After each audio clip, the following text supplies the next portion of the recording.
Yeah, baby, rub it. That's what I'm doing. I'm rubbing it. Rubbing my helmet.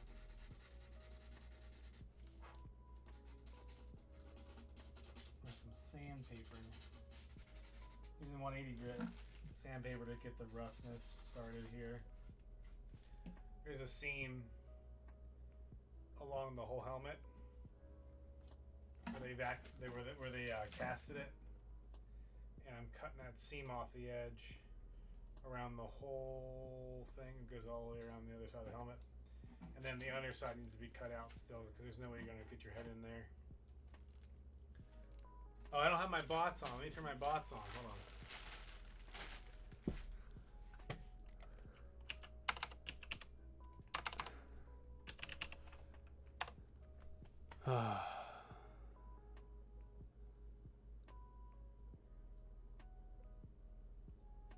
He got the beanie.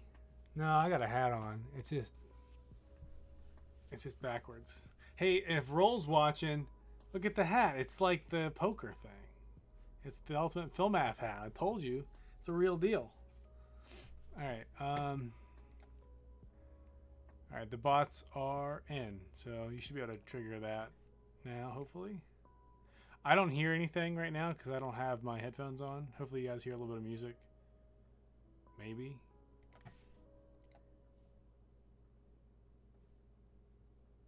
Faint audio music. Let's check. Yeah, it's rolling.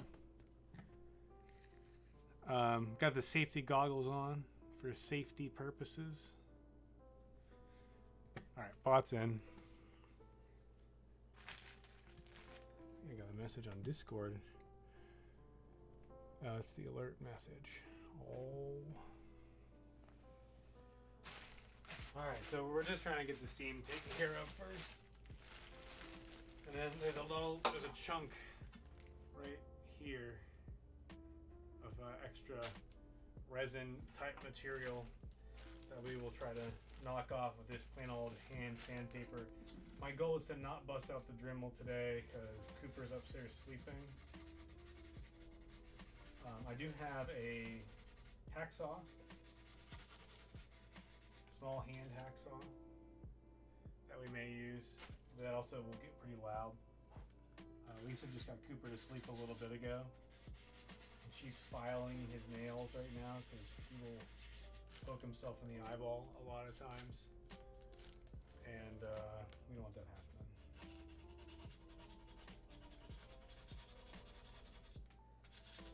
So right now, just trying to get that visual line off from the mold. The helmet, I figure, would be the easiest part in this costume right now because you just sand it, all parts of it. Once we're happy with that, then we will start doing the initial painting. And there's multiple parts to the helmet. This is like the shield idea. It sticks onto the helmet, kind of like this. Like you've seen, it's not perfect because I can't see it very well. Like something like that. And then there's greeblies that go down the bottom there. Greeblies is a term used by George Lucas. It's those little tiny things that accent costumes that people can't think of any other name for. He just calls them greeblies. Other movies may call them something else. But in the world of Star Wars, at least, on set, and to this day, even the costuming group calls it that. So yeah, we're just kind of saying the day. I'll do most of the painting off stream because there's no way in hell I'll be able to actually paint in this space. Plus it's a little cold for that right now too, since it is winter. Some stuff we can paint. The other stuff we cannot. Indoors, like if it's a small piece, I can go next door and do it. But here I'm not gonna spray in here.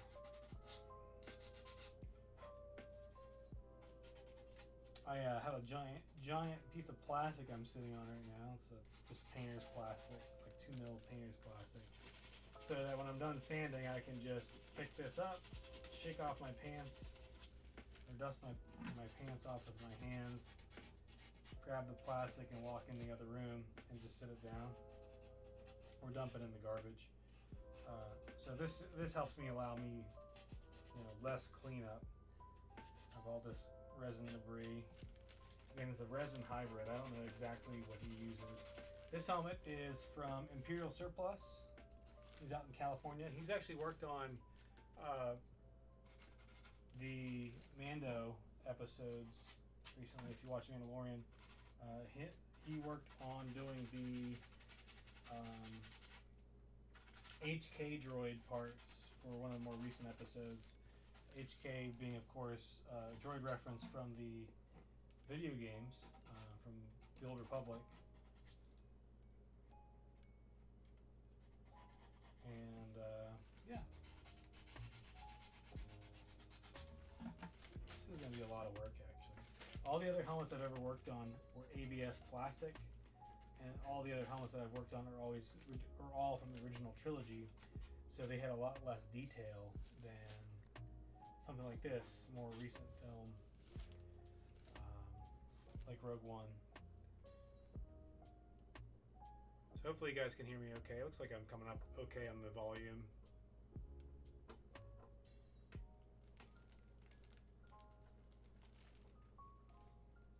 Anyway, here's the inside of the bottom. You can see I started cutting a little bit up here with the hacksaw. Again, this whole ring is going to come out, and then the visor itself is going to have to get cut out here as well. This is a piece of plastic, resin. That will also need to be trimmed. So most of these kits, if you're doing movie accuracy with the costume, you have to do a lot of modifications. Like, nothing usually comes out of the box ready to be worn, ready for movie accuracy. It's super uncommon unless you're buying armor from another 501st member that has your same body size, because they were fitted with that costume to fit their body type. Then there might be some needed adjustments if it doesn't fit your body type for it to be approved. It would be movie accurate if assuming that it passes. However, there's different levels of accuracy in the 501st depending on the costume and what we call detachments, which are like costume specific subsections of the organization, because the organization is very large.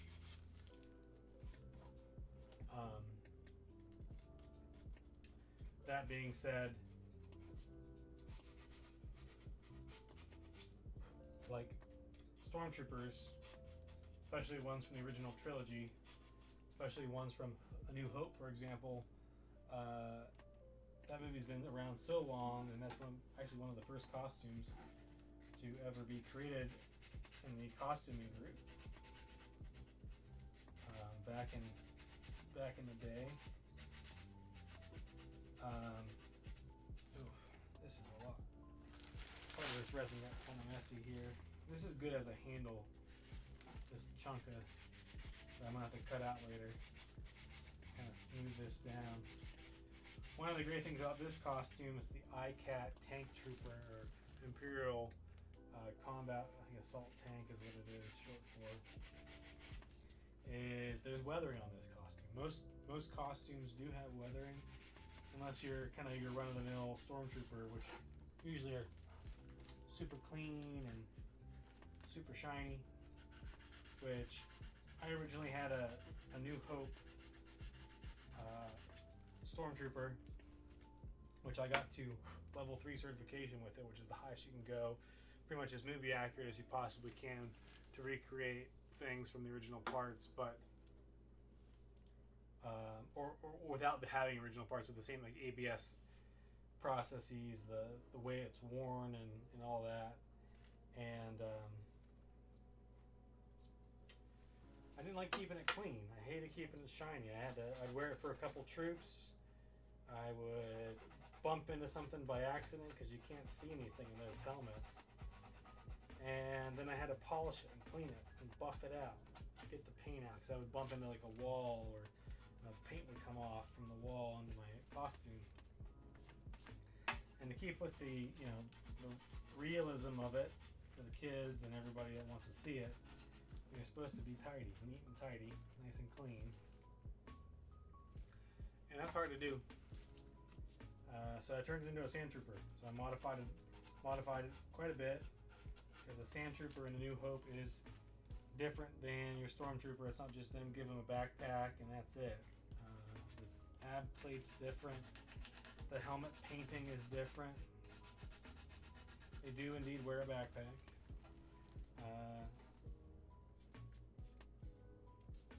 There's all these little nuances, like the shoulders. Stormtroopers have these plastic shoulder pieces that they have on, but sand troopers do not, because they're wearing backpacks, and the backpacks hide those straps because they aren't actually there, and they hide up the other side of the straps with either a pauldron, which you see is kind of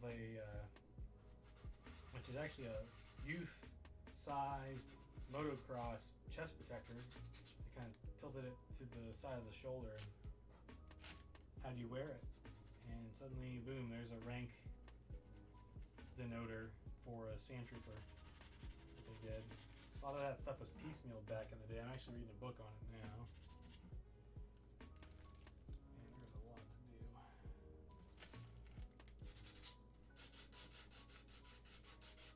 Anyway, then they'd have an ammo pack, like a 1940s German MP40 ammo pouch that they'd wear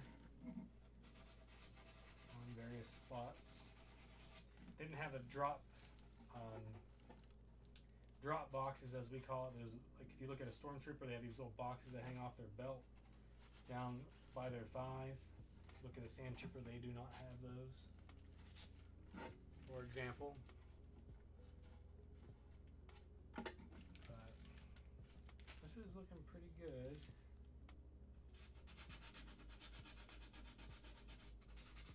I think once I get a layer of paint on this, and yes, we will be painting this white, even though it is already white, because this color is a different color white, and the armor behind me here is a vacuum formed piece of the bicep piece and the arm piece, the lower part of your arm. As you can see, they're kind of like this. That's just ABS plastic, and that color is very different from the helmet if you're looking at it in real life. So the idea there is that we're going to paint everything white. We'll have to prime it first. Some paints have primer built into it. But what do I do with my sandpaper? Here it is. But we will be at least painting it white. I know some folks actually paint their stuff black first, and then once it dries, they paint it white, so that whenever you scuff it and the white paint comes off, it's black underneath, so it looks a bit more weathered. But that's on top of additional weathering that we're going to do to the armor. And there's a lot of details on this helmet. I don't even think you can see it on camera, but there's a little phone looking icon, and the two little dots, one at the top and one to the front of the helmet. And it's, all these little subtleties you've got to get right, or it's not movie accurate, and it does not meet the standards of the 501st. Before I joined 501st, I had a Jedi costume, and I was like, I'm going to join Rebel Legion, which is kind of the good guy version of the charity organization. And they are like a sister org to the 501st, I guess you could say. And I had this Jedi costume, and I remember the 501st folks that were in our area came to a thing at the college I'm near, just to kind of do like a show and tell thing. And I remember showing off my Jedi robes, and they looked at me and they're like, there's a lot of work that needs to be done with these. And I just bought it off the shelf, so to speak. I didn't buy it at a Halloween store, but I bought it, and you can pretty much say a Halloween store, but it wasn't like a Halloween grade costume. It cost a little bit more money than that, but it wasn't really sized to fit me. So I couldn't use it. So I ended up selling it on eBay and used that money to get my first costume in the 501st. It was a Scout Trooper from Return of the Jedi, which are different than Scout Troopers from The Mandalorian, because their knee pads are upside down. I'm looking at a helmet, so I said helmet. Yeah, they're upside down. Strange, isn't it? I don't know why they did that. They keep it consistent throughout the show, because you see Scouts a couple different times, but for whatever reason they don't match up with what's in Return of the Jedi. I don't know if it was like some sort of, Empire has fallen, so we're gonna wear our knee pads upside down for some sort of distress thing, or something like that. I think I'm probably reading into it too much, to be honest, but again, hopefully the volumes are pretty good. They look like they're pretty good right now. I need to probably speak up a little bit while I'm sanding. I still see this edge, and I'm not super keen on it. I do have this special clay that is called, it's a putty called, I think it's called, what's it called? Sculpt something, I don't know. I can't think of it off the top of my head right now. It's in the other room. It's a two-part malleable kind of clay. I want to say something sculpt. I don't know. And it hardens to a completely, hard resin-like or plastic-like material once it's dried after 24 hours. And that might be used to hide this line, possibly. But again, if I sand this down just enough, and then we go and put paint on it, it probably won't even be noticeable. The goal is to not make it noticeable. We can't have it visually there. It doesn't look right.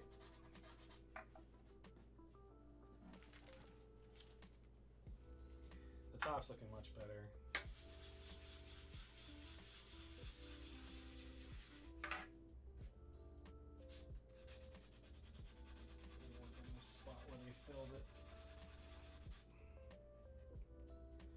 This stuff all over my shirt. I'm gonna have to change my clothes. I just took a shower earlier today, and it looks like that's not gonna matter. So I don't know what's smart here, and it doesn't look like.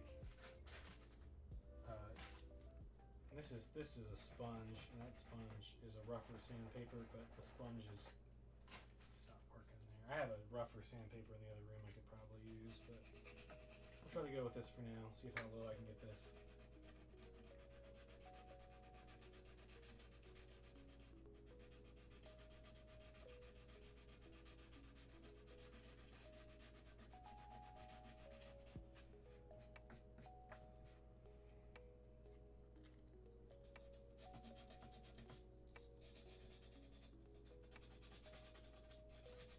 This is very much a test thing too. I'll see a post.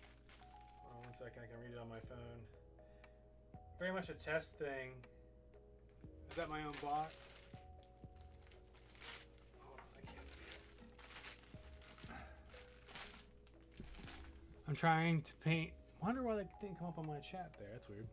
I'm trying to paint 40K while TJ is setting an industrious example.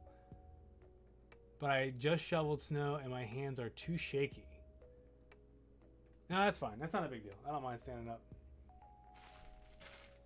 I just don't know why it's not coming up on my chat. Oh, it's probably because I left the room whenever it idled out. I don't know. But I can see it on stream. I don't mind getting up. This is like a very early stage setup. I wanted to try out like a multi-cam setup. So I've got a camera here off the chair looking down at what I'm working on. And then the one that's normally in the room for whenever I'm streaming video games. just without the green screen component. I think I have that turned off. I hope I do. If not, then sorry. I'm not gonna dig through that to figure that out right now. But yeah, that's the thing, Rafferty. If you're trying to, I'm doing big pieces. You're doing very detailed work. I could never effectively paint those figures. I'm not very good at that kind of stuff, those super small detail stuff. I can be if I want to really focus, but it takes a lot of energy to get that right. You don't want to mess it up because then you gotta strip it or repaint it.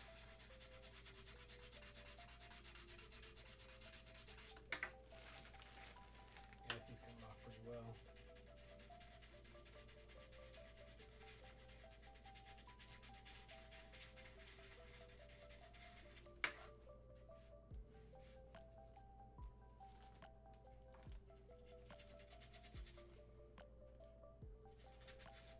So, again, I'm just working on the top. There's a little nub spot where he poured in the resin material, and it kind of collects on the top of the helmet as it's spinning. And the guy at Imperial Surplus, he has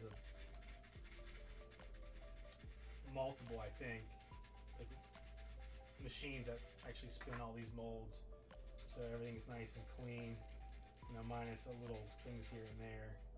And this is a rough kit, so this helmet, different helmets cost different money, but just to give you an idea of a ballpark for this helmet, and it's just, again, the visor part that sits on top here, like the blast shield piece, the helmet itself. He gives you some lens material to put in here as well, and then the 3 greeblies that sit down here at the base. There's 3 pieces of black that sit there. It's about $250, maybe, give or take. There's a little bit more involved, and that's just this. That's just the helmet. That's not including the armor back here and the boots that are sitting over there. The boots I had to buy from a different vendor. But the armor, hard armor, and the helmet are from the same guy. So he does ABS vacuum form for kits, and then he does this. Again, this isn't straight up resin; it's like a resin hybrid kind of material that he uses to do the helmets.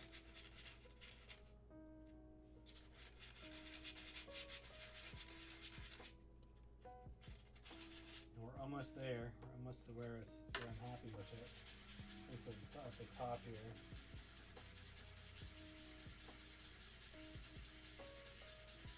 And usually slow and steady wins the race with these things. If you get too rough with them and want to use thicker grit paper, you'll regret it later whenever you have to go to paint. Trust me.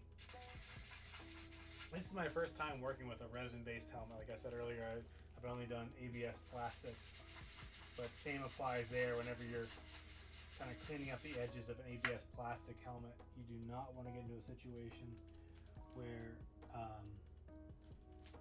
you use something that's too rough and then your edges aren't going to look good. And you can always follow it up with some lighter grit or finer grit sandpaper. So now if you look, that nub that was sitting up there on the helmet is pretty much gone. Pretty much gone. There is an indent on where it didn't quite seal, but that's okay, because the key thing about Star Wars is it's not necessarily firm and fresh, and there's a lot of combat going on, so we can have a little bit of these imperfections on the helmet as long as they're not massive. And again, I can fill this.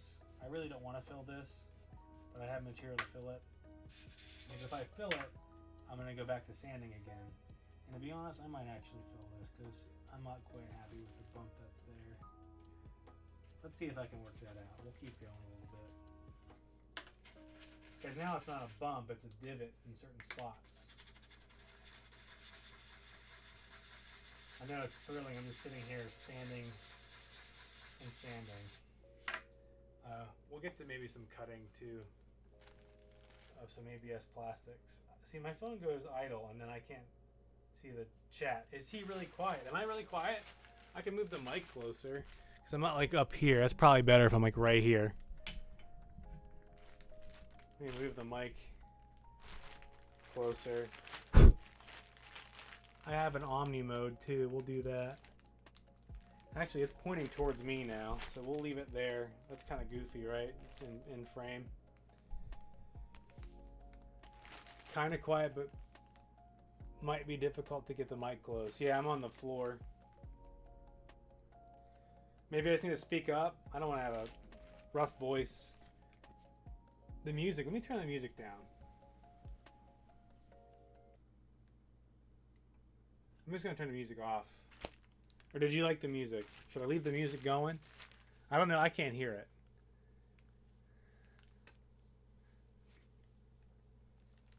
It's a Blue Yeti, right? You get to capture it in specific direction. Yeah, I have it on this front mode. I can do an Omni, which it'll pick up everything. Which is this bad boy right there. So maybe that's better. It doesn't look like it because, I mean, again, it's picking up audio from all around. I mean, I was sitting right here, but I'll leave it on that mode for now.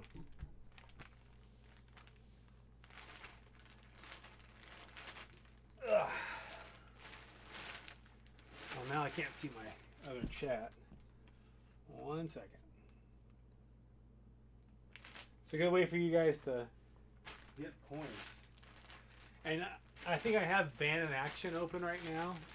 I don't want you to ban in action because that'd be ridiculous.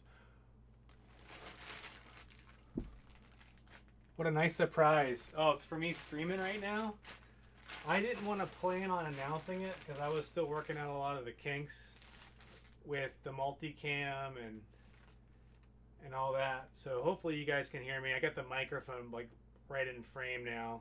Again, it looks like I'm pretty quiet. Let me bump it up.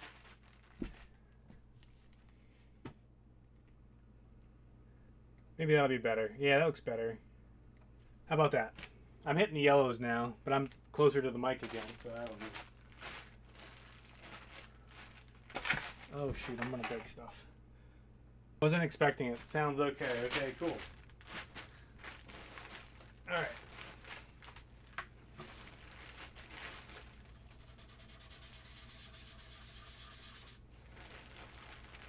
So I am still continuing to get all the rough edges off of this cast for this helmet for you guys just joining. I do think a layer of paint's going to cover this little bump that I've got right now at the moment. What I need to do is I need to get like a tablet or like Lisa's laptop down here. Good background for painting night. Are you painting right now? Oh, you are painting. You said you're painting your 40K figures. Unexpected surprise, but a welcome one. Oh yeah, good. Well, hopefully I'm not too boring. I mean, this is a boring process, but it's kind of cool to see the whole thing. And at the beginning of it all, I'm doing the easy stuff right now. Easy stuff to kind of work my way into it. The important thing with working on these pieces is you want to make sure you know exactly what you're doing before you do it. There's a lot of people that join 501st and we want to join 501st, and they get nervous because they don't want to mess up their gear or the money they spend on like a vacuum form kit, like it's what's behind me. Because if you cut it, the wrong way, then you can, I'm sure, talk to the vendor to get another replacement. But those kits aren't cheap, so you want to make sure you measure more than twice and then cut once. Anyone to watch a maker stream can pretty much expect sanding at some point. Don't sweat it. Yeah, fair enough. Fair enough. There's my bot popping in.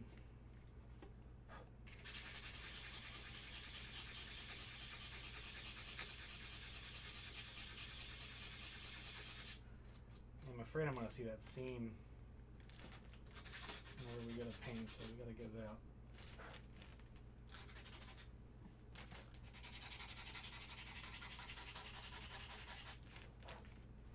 So yeah, there's a lot of people that want to join the group, and it's fun. I mean, we haven't done any troops. Well, there has been a couple troops. We call them troops or events. This year, but because of everything going on, it hasn't been as busy, which sucks.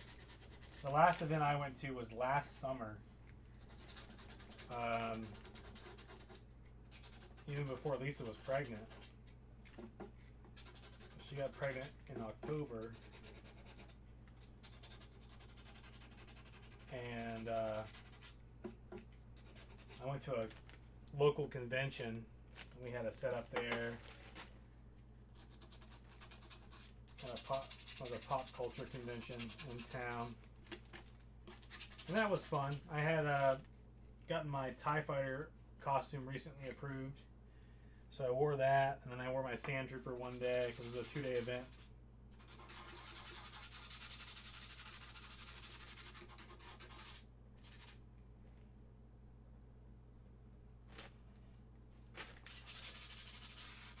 So what else is going on? I had a problem with that problem with the first bucket I made. What bucket did you make? What was your first bucket? Was it a TK? Or was it something else?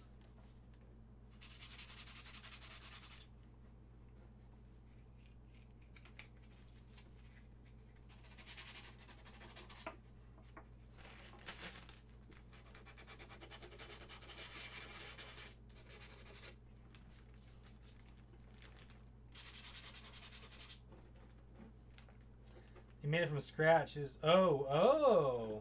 Okay, were you one of the earlier guards when the movie came out?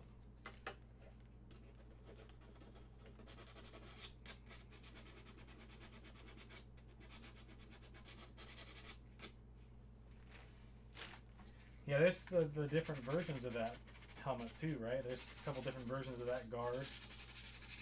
I'm not familiar with the guard that much. My wife has a prequel guard that's in 501st. She does not. She liked the sequel guards, but I'm not a big fan of the sequel movies. I was kind of disappointed, to be honest.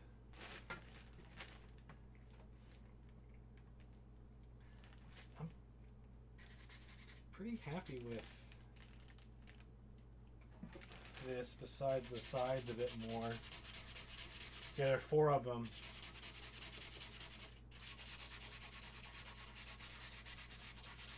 I know the armor is slightly different. I think the weapons are, right?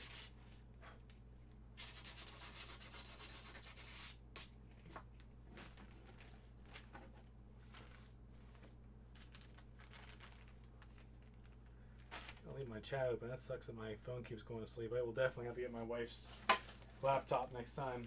So, to start this, I mean, I can do these. I'm going to sand these too. But to start this, you know, I wanted to get in with this little hacksaw, this hand hacksaw. It's pretty loud. So I'm going to hold off on that for now. Again, my baby's sleeping upstairs. Lisa, my wife's watching him, and he's almost 5 months old now. And the last thing I want to do is wake up a baby that's cozy. So this is kind of the horn piece. This is a separate piece that sits on the helmet that you really don't see, to be honest. And these little horn pieces that you see here help from the inside of the visor kind of click into place. I've run into a few 501st guys at a local Comic-Con. We had a good laugh and swapped group patches. All in all, fun. Are you in 501st? And if so, what garrison are you from? I'm wearing a Pittsburgh Penguins shirt right now, but I'm from West Virginia, so I'm from Garrison Corellia.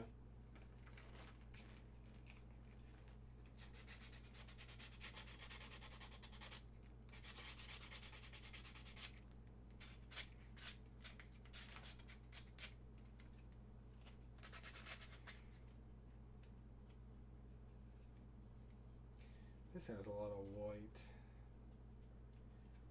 edging. Some of this definitely calls for a Dremel. Again, too noisy for tonight. Tonight was the first stream we've ever done this. Normally I'm playing video games. But I wanted to start this when I have time. I mean, if I can stream, then why not? Make it kind of an enjoyable talking experience. I'm an Imperial Outlander, but I picked up some good tips for costume builds from them. Good. Hey, you don't have to be 501st to enjoy Star Wars or build costumes. That is completely cool.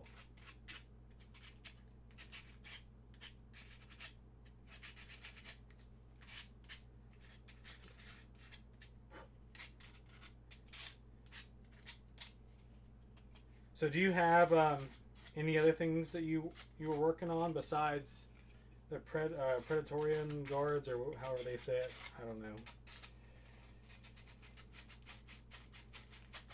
That's not the right term, I know, but...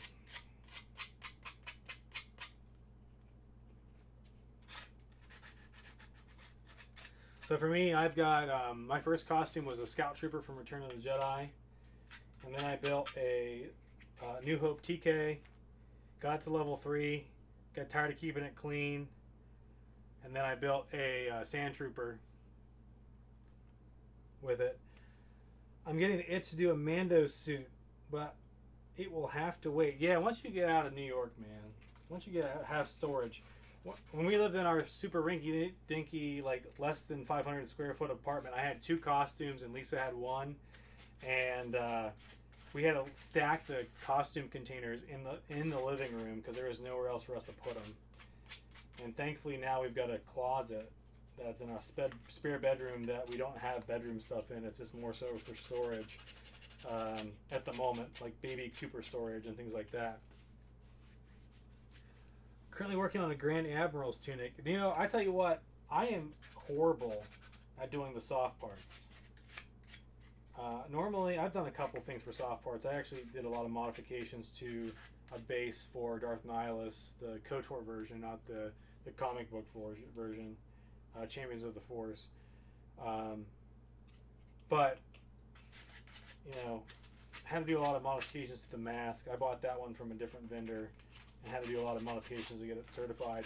I'm actually the poster child, so to speak, for that costume. If you go to the 501st Legion, look up Darth Nihilus's CRL, or the Costume Reference Library details for the KOTOR version, you'll find me.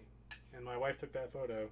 So I got the detachment was looking for updated photos because they had photos from, I think, 2012 or something, and they were just not accurate. So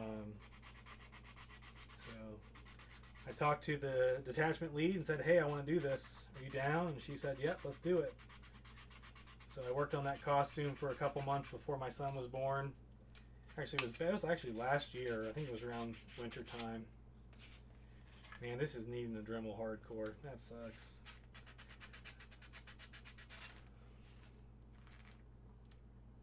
Let me get my chat back open again.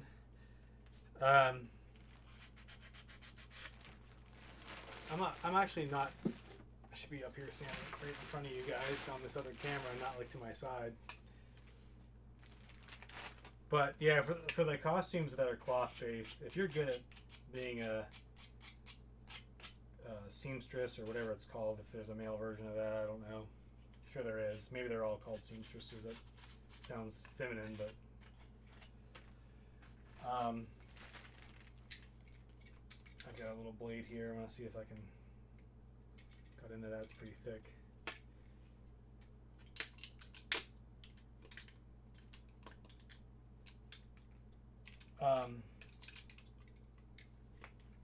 And more power to you, because I can't do that stuff. There's a lot of great cosplayers out there that are really good at that kind of thing with regard to sewing, so they have a lot more skill there. But anyway, back to the original thing I was talking about. Yeah, I had the costumes that I've had. Again, I started with the Scout went to make a stormtrooper, didn't like keeping it clean, turned it into a sand trooper. I've since created a couple others. There's a base costume that you can make with a lot of others. It's a flight suit. It's a black flight suit that you can see with like TIE Reserve pilots. A lot of bridge crew folks just wear this black jumpsuit with the Imperial cogs on the shoulders. And they have like a comm pad and things like that, which you can 3D print and paint. And that base costume is used for a ton of things, like the Imperial Gunner, the TIE Fighters themselves, and all kinds of other stuff. So if you want to get into this, that's a good way to start, because you can get a bunch of costumes all at once. Best prop to date is my Skywalker lightsaber. Did you go find the original camera pieces for that? Made to Lucasfilm specs. Yeah, so you went and found all that stuff. That's a fun hunt. Unless you did you repro them with like a 3D print, or did you actually find the parts? That's like an old film thing, right? Parts of a camera, isn't it?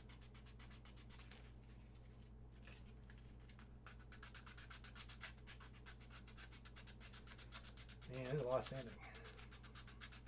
Gotta get into that detail in that little nook down here. You can barely see it on camera, but you can see that it's not really even. It's kind of a thick edge right there.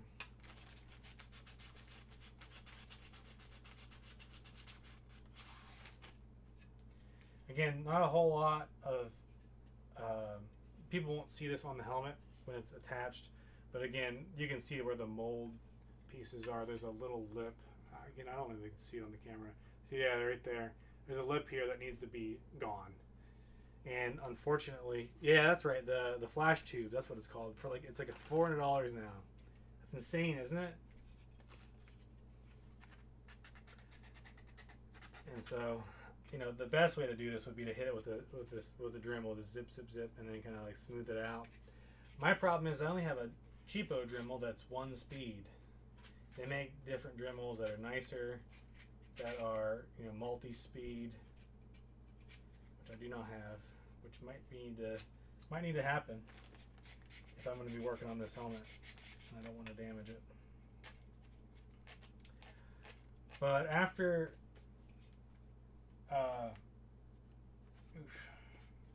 the Sand Trooper and stuff, we moved and got a house. And after that, I was able to do a little bit more. So again, bridge crew, TIE Reserve. There's no hard parts to that. You can pretty much buy that off the shelf and get approved, minus the assuming that it fits you properly.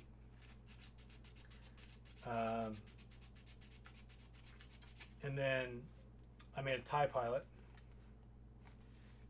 a New Hope TIE Pilot. I did the custom paint job for the numbers, the TK numbers on your helmet. You can paint it a certain couple of different ways so it still conforms to the helmet seen in the movie. Or you can actually mimic one of the movie helmets if you want. I know a buddy of mine did that instead.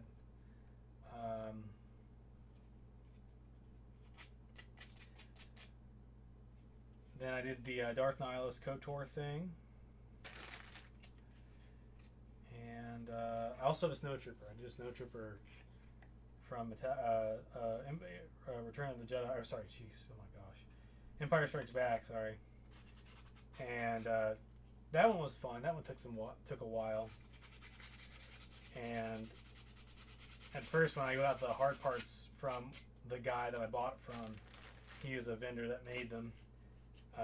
He was in the process of moving states, so he was packing up his shop, and so I had to deal with kind of that, which was a bummer. And then he was awesome to work with. The dang thing is like he accidentally sent me two of the same arm plates. So on a Snow Trooper, the arm guards are a little different on each side.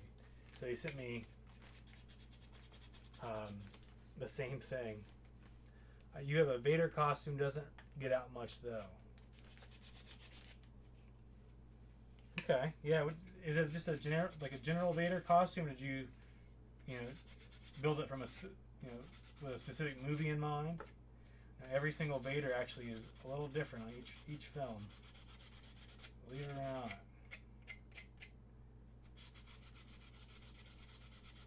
I really like the original A New Hope Vader, but you don't see a whole lot of A New Hope Vader costumes. At least I haven't. I think the ones that I've seen most commonly are Return of the Jedi, at least for me personally, and I've seen one that's from Rogue One.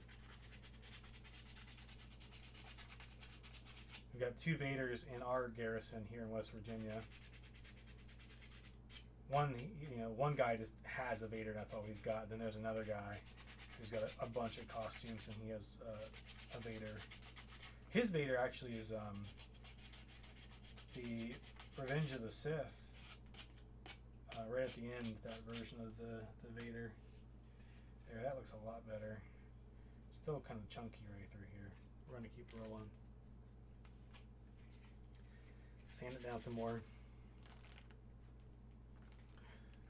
So for those of you like hanging out, watching me sand stuff and build costumes, normally I stream video games on this channel. This is a new thing. I've been in 501st for quite some time now, but since I think February 2016. But wanted to build the stream mainly because I wanted to play video games with my friends and review the games. So we have Refund Arcade. The idea for Refund Arcade is you try to play a game within 2 hours time, because that's the Steam cutoff before you can't refund the game, and then you can let people know, or at least I let people know what I think of the game, and if it's a multiplayer game, the people that usually are playing with us will ask them what their opinions are too. It's closest to A New Hope Vader. There's a photo of me somewhere dueling a Ben Kenobi cosplayer. Cool. That's cool, I like that.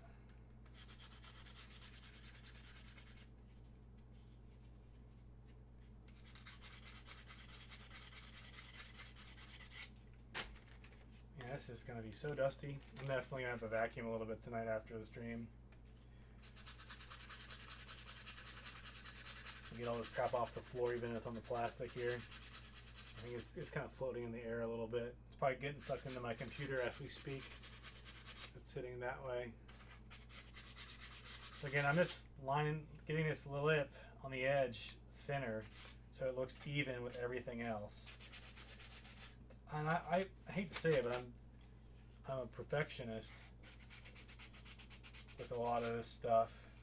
So I want to make it right. So we have what I said, the 501st have these things called CRLs, or costume reference libraries, for each one of the costumes that are approvable.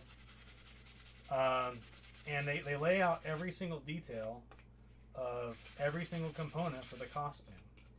And a lot of times, they can be, some of them can be kind of loose. And whenever I see those loose rules, I usually, because you have questions, you ask people, like, hey, is this right, or what should I do here? I mean, it's always good to ask people that are familiar with the process, or familiar that have been in 501st for a while, but the best resource ever for this is to go watch the movie. Still frames from the movie are essentially the Bible in this costuming world of 501st.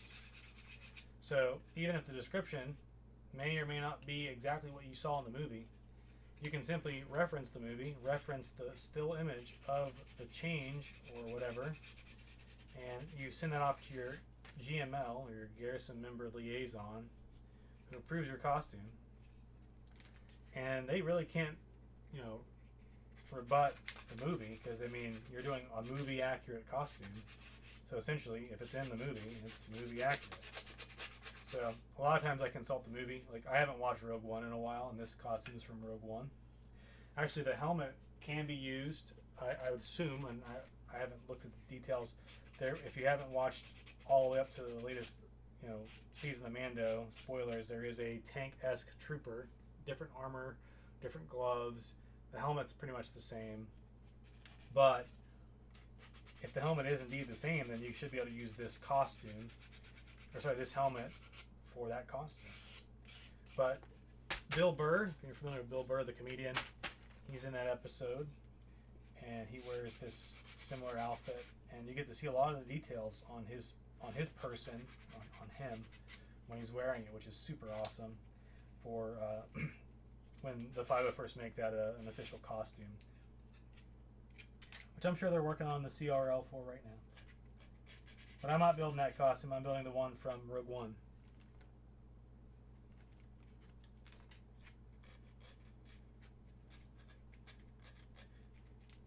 And we're getting there. This is looking pretty good. I'm happy with it now. It's got a little bit of rough edges on it. Again, no one's going to see this piece, so I don't have to be perfect with it. But again, I got to get all these corners down. And slow and steady's been winning the race here. Just going to keep up with it and make sure I do it right. Before getting into cosplay, I was a competition fencer, so swordplay is definitely my thing. So did you fence like at a university or a college first, or did you do it outside of the collegiate environment? It's funny because it looks so empty in here where I'm at. I'm looking up with the camera, and yeah, I made some space, as you can see. Maybe it's a little busier down here, and actually we normally have a green screen up for the games.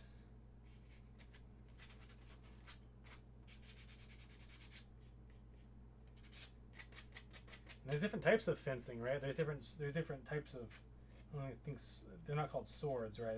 That's inappropriate. They're not lances, right? Fencing foils. There's different types, right?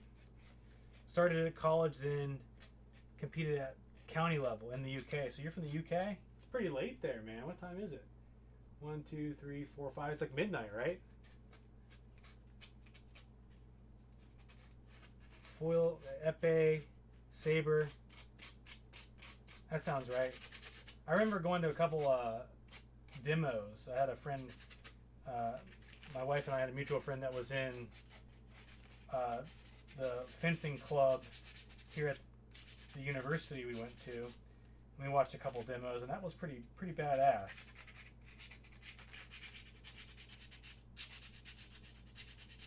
Saber fencer. And it's almost, I love the idea of it because the different types of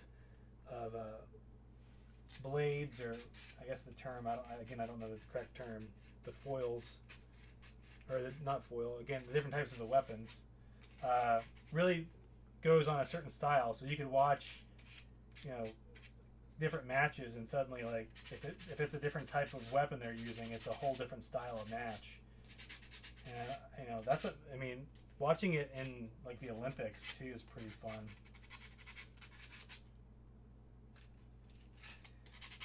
Oh, this is looking great. We are getting there. All with a little piece of sandpaper and a lot of dust on my lap.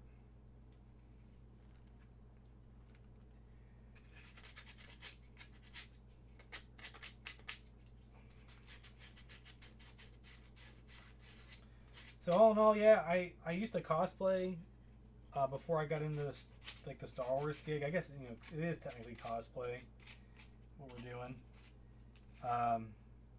But I used to do Fallout costumes and stuff. I don't have it up here anymore. It's in the other room. But I did different versions of Fallout characters, not characters, specific characters, like generic Fallout, people from the game.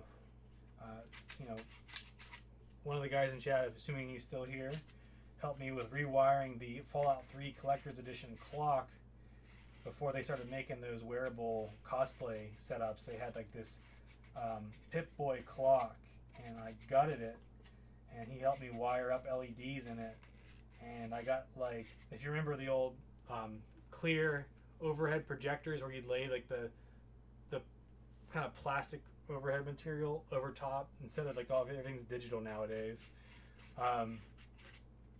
Got some of that printed. I took a screenshot from the game of the Pip-Boy and like made it green, of course, and then whenever you shine the LEDs through it, it looked like the screen from the game. And that was pretty fun. I've done some of like the off-the-shelf costume cosplay things. Like I bought a Spider-Man like Zentai style suit, and then modified the lenses for that to make it, more realistic looking. 3D printed some lenses.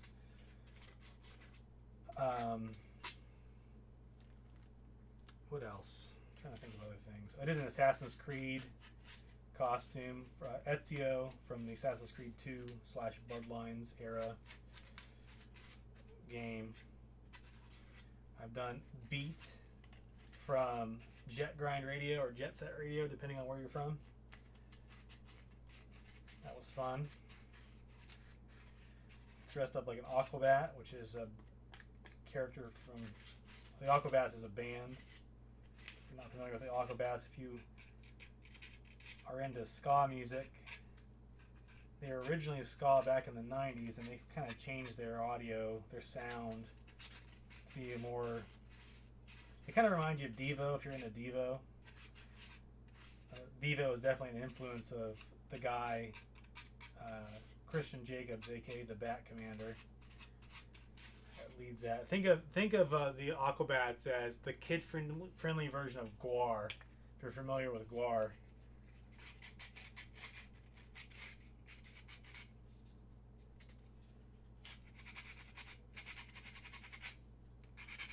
Not that the Aquabats would... I mean, the Aquabats... The cool thing about the Aquabats is they are kid-friendly.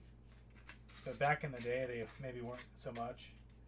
But since they've all kind of grown up, and some of them have had kids since, and they had a kids TV show on for a while, they kind of changed their tone, so to speak. Not much as kind of like the punk rock scene or whatever. My goggles, my safety glasses are fogging up. It's not even that hot. I guess I'm sweating a little bit. A kid-friendly version of Guar is a phrase I'd never thought I'd hear. I'm telling you, man. If you look up, the idea of Guar is, these guys are in full-on character costumes, which are freaking amazing. I'm not a big fan of the music. It's not my style. I liked the idea. I grew up liking Beavis and Butthead. They were all into Guar a lot. If you played the old Sega Genesis or Super Nintendo game versions of the Beavis and Butthead games, they were trying to gather tickets to a Guar concert. And if you're not familiar with Guar, just Google that, look at a concert, and those guys are something else, man. But the idea is the Aquabats, they all have characters that they play on stage, like a persona, as opposed to just being, who they are as, who they are in real life. I have to take off my glasses for a second.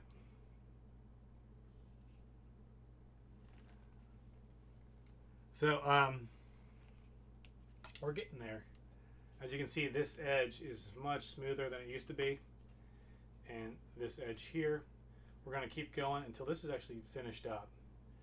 And once that's finished up, we'll move on to the last part of the visor, and we'll clean that up. I'll need to get a new chunk of sandpaper. Luckily, I have a pile here.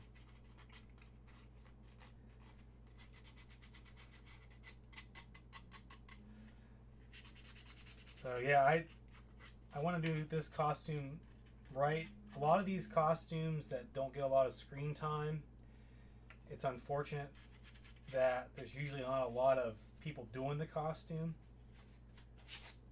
And it's harder too, because then when you go to ask folks, or if they're so this costume is very similar to the Shore Troopers. People were very familiar with the Shore Troopers, and again, they didn't have a whole lot of screen time either in Rogue One. They did a little bit toward the end when there's a big battle. But when Disney announced Rogue One and they were showing off costume designs, everywhere you'd go, you'd see these designs for the Shore Troopers, and there were different versions of the Shore Trooper.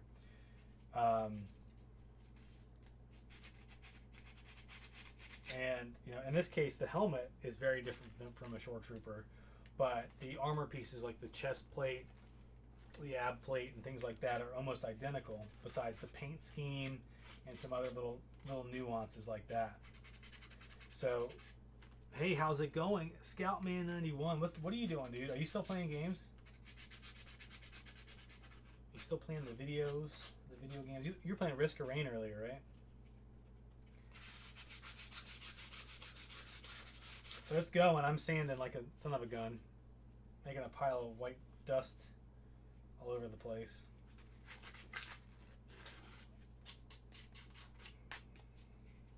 So once we get everything sanded, I'll show off some more of the ABS plastic pieces. Oh, you're chilling RN right now. That means right now, guys. That's what Scoutman would say in chat if you were hanging out with him in Discord. He would clarify what the acronym means, and I like that. I really do. I was moved over to GTA. Oh, so you just like driving, casually driving and watching the stream? I appreciate that. We do need to do that heist later. I want to. I mean, if it's just you and me, we can do it. But I would like to have other people reap the benefits. The thing is, if we do two, like you and me, do we split just the money ourselves, or are we losing out on the money that other people could get? That sucks. Because then, like, somebody else could get pretty much free money to help out. But if we're taking all the money that they would get as a bigger cut, then maybe we just do it. Because nobody else has it installed right now. And for those of you that like haven't played GTA Online right now, like around Christmas and New Year's, they change it up to where the whole map is snow. And while it's snow, between ourselves, okay, well then we can just do it ourselves then. I mean, other people can join us if they want, but if they don't care, then we can do it. Is it stealthy? I guess you could, I don't know. I have to go look into it. There's that new heist too. The new heist just came out for that. Man, I forgot how much your fingers hurt when you're holding on to stuff really tight to sand. Does GTA have ice physics on the roads? It does. It is so much more slippery to drive this week, last week, and they probably will stop on New Year's Day or the next day after New Year's. Suddenly the snow all disappears. But yeah, for this week, it is a nightmare to drive around in GTA.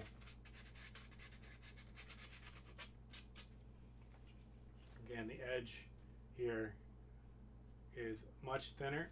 And back here too. Remember that big chubby edge that we had? It's pretty much gone. We're getting there. You gotta buy 2 million sub to do the new heist. It's kind of like okay, so $2 million for the sub. Is it the submarine that's the one-man sub, or is it a new sub that they just released for this event? Because if it's the other sub that is just the one that's been in the game for a while, I've got that one already. But if it's a new one, then of course I don't have it because I haven't played GTA in months.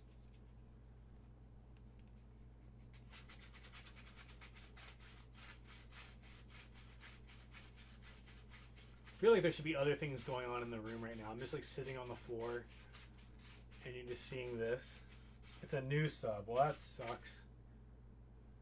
I don't have that sub. Kind of like the Avenger. I don't know what the Avenger is, to be honest. Besides the Marvel thing. Haha, jokes, right?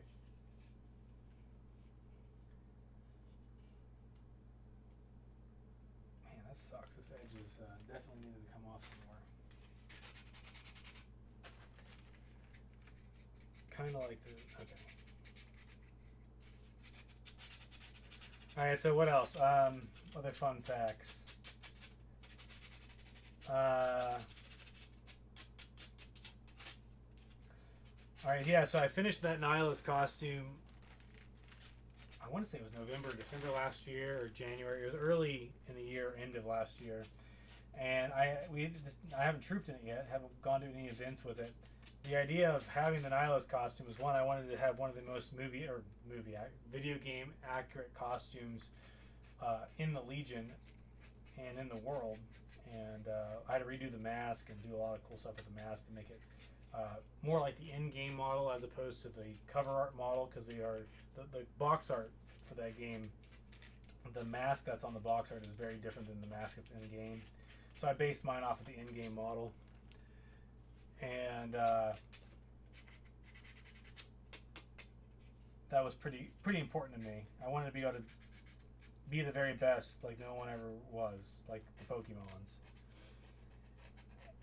And Legion thought so too after review of the CRL, and they updated the photos. It wasn't just like one person's decision. There was a panel that discussed it, so it's cool. I do appreciate them considering my costume worthy enough for the CRL. But I wanted to do it because all my other costumes are hard to walk in. I mean, I do have a jumpsuit where I can walk around as like a Thai reserve or something, but that's no fun. You got to be like masked up, kind of be a little spooky for the kids. They don't know if they want to come up to you or not. And then I remember the first kid I scared. Whenever you're wearing a costume with a mask, even if you're a stormtrooper or whatever, I guarantee you to pop your cherry, so to speak, you will scare a kid one day, and you'll remember that kid.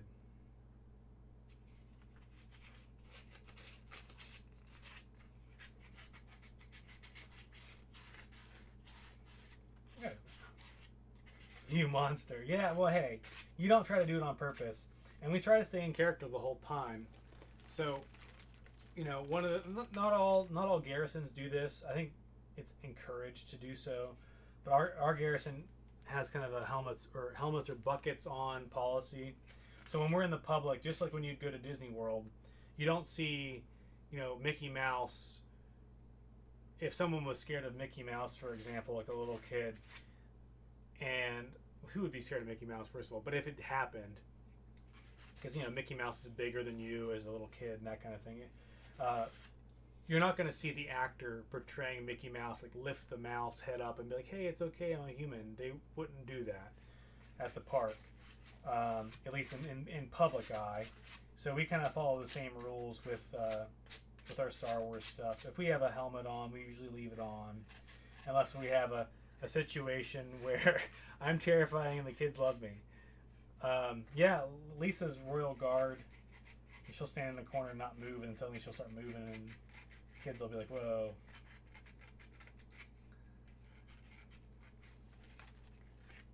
But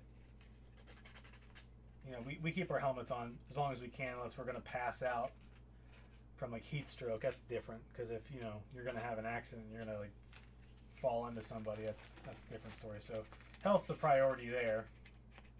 And that's the thing, is what would happen if, and I've seen some kind of goofs on YouTube. Yeah, the big friendly red crayon.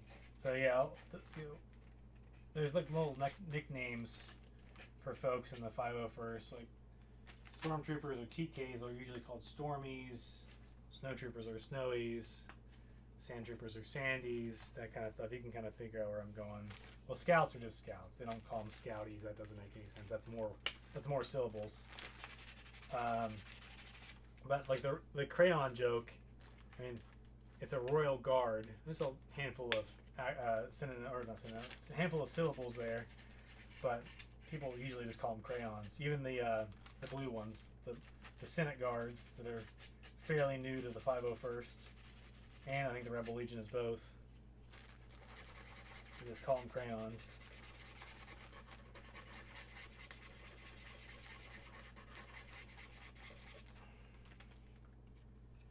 Man. So, anybody else in chat do costuming work at all? It doesn't have to be Star Wars related. Now we had some other folks like Deadeye in here talking about, they did Star Wars costuming. But I mean, costume. I know Scoutman 91 has a 3D printer. He prints out some cool stuff. You've done some cosplay stuff, right, Scoutman? I don't know. You've been to a couple cons, right? I think your aunt took you.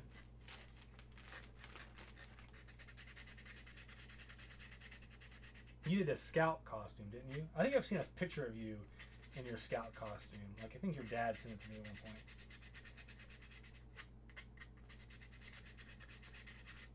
Scout from Team Fortress 2, for those of you who are like, what are you talking about?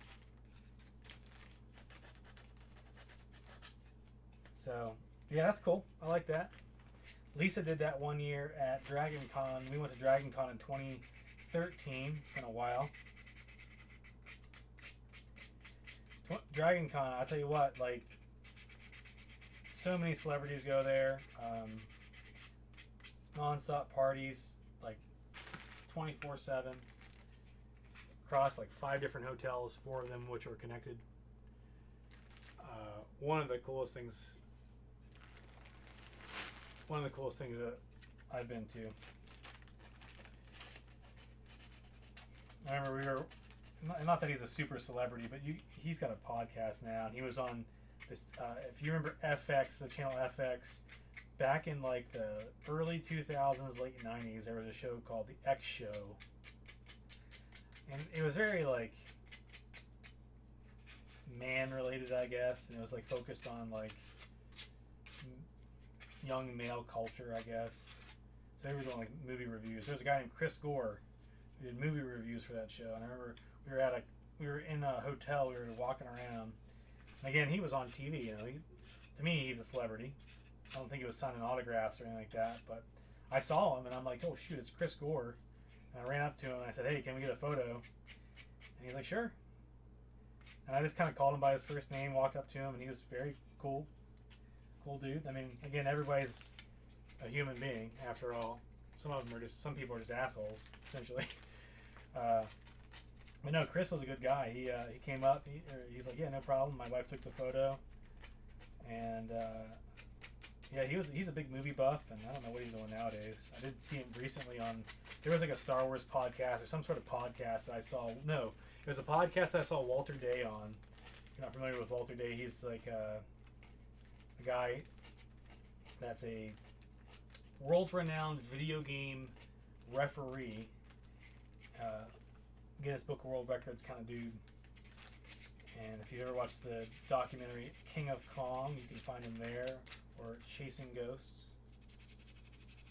Anyway, Chris Gore was on an interview I saw that Walter was in, and the reason why I know that is because I'm friends with Walter on Facebook, and I saw that he was on a live stream or something.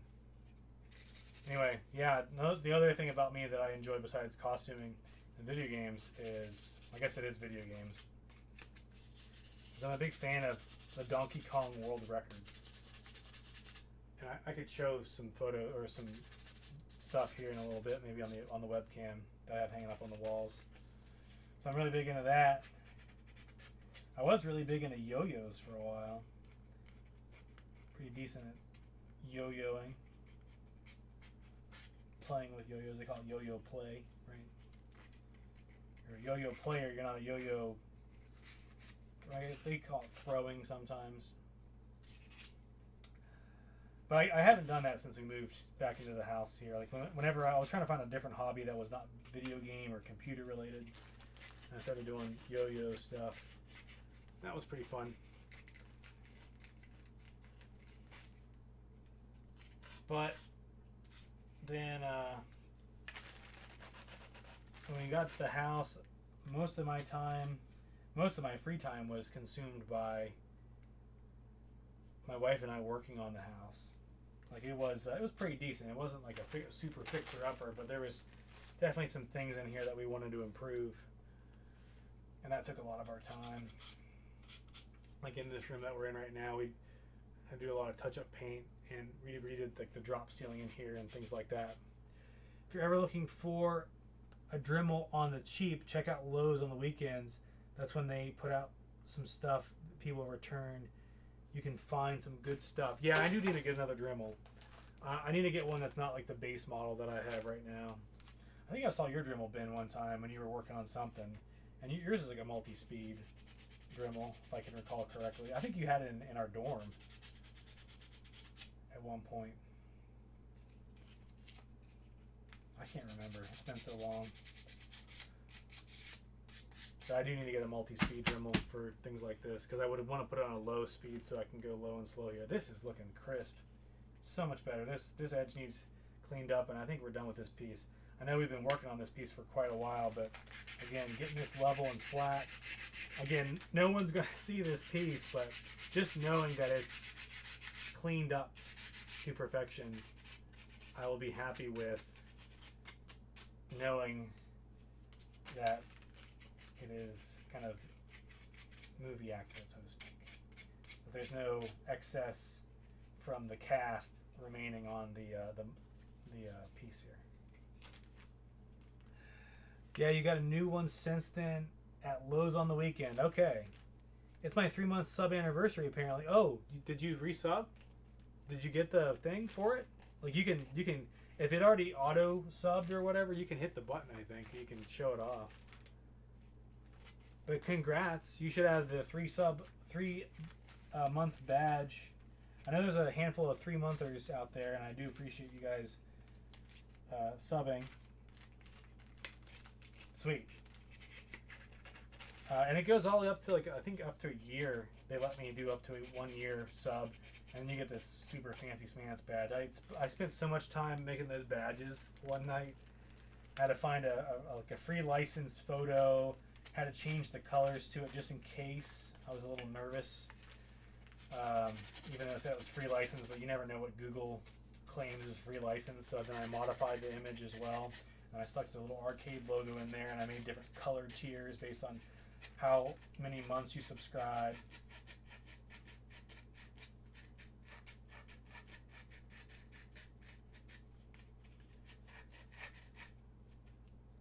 And here we are. It's 7:30 on a weekday. I took the whole week off. I know some of you guys are probably still working. It's the holidays. But I had some time I wanted to use up before the end of the year. And now is the time, because this is the last week. Actually, tomorrow is New Year's Eve, right? Tomorrow is New Year's Eve. Tomorrow's Thursday, yeah. So hopefully people will have a good New Year. And this year's been kind of crappy. I actually, for me personally, it's been a good year. My son was born this year. I know, Ben, your daughter was born this year, so I know it's been kind of a crummy year, but it's also been a good year too. So it's been awesome, to say the least. There's definitely some perks. You gotta look at the benefits. To me, I get to work from home now. Like a lot of people are working from home if they have that office job that allows them to do that. And it's been actually very productive. It allows us to keep our son out of daycare at the moment, and it also lets me sleep in a little bit. You know, I don't have to get up early in the butt crack of dawn to throw clothes on and look civil and eat breakfast before I go into work and think about a lunch that I need to bring and then drive to work. And usually my wife and I would carpool, so I'd drop her off or she would walk. And with Cooper now, we'd have to drop him off at daycare. And that's hours of just wasted time when we can just all sleep in. I get up and just jump on my computer and be just as busy and as functional and efficient, even more efficient to be honest, than ever before. So I love it. I'm all about it. So, and plus I'm a bit of an introvert, so I don't mind not seeing people a whole lot. And I, honestly, like seeing people, like I'm on a webcam right now. We've done that with some friends and family, and that's been good. I mean, there's a different level of being able to be in the same room as friends and family, but it'd be a very different world if it was the 80s or even older. No one would be seeing each other, and people would probably be relying on the news as opposed to the social media internet that we'd have. They'd be like waiting for like people on the news to say it's safe to go outside, go get your vaccine, and all this other stuff. But we live in 2020 where we have that technology, and thankfully a vaccine now, which your mileage may vary. Hopefully you're all about it. I know we're talking about current events. Maybe we should talk about other things other than current events, because you're here to talk about costumes and you're here to check out what I'm working on. Again, for those of you joining in, because there's a couple more people watching now, we are working on the ICAT, or the Tank Trooper costume. This is a resin-based mold by Imperial Surplus. The kit, this is just simply the helmet. I'm working on getting all the edges cleaned up right now. So I've already sanded down the helmet. I'm going to do some more work on the helmet, but I'm working on this piece right now. Do tank troopers shoot better than standard stormtroopers? I would like to think so, but you know, they're specifically trained in driving a tank, so maybe not.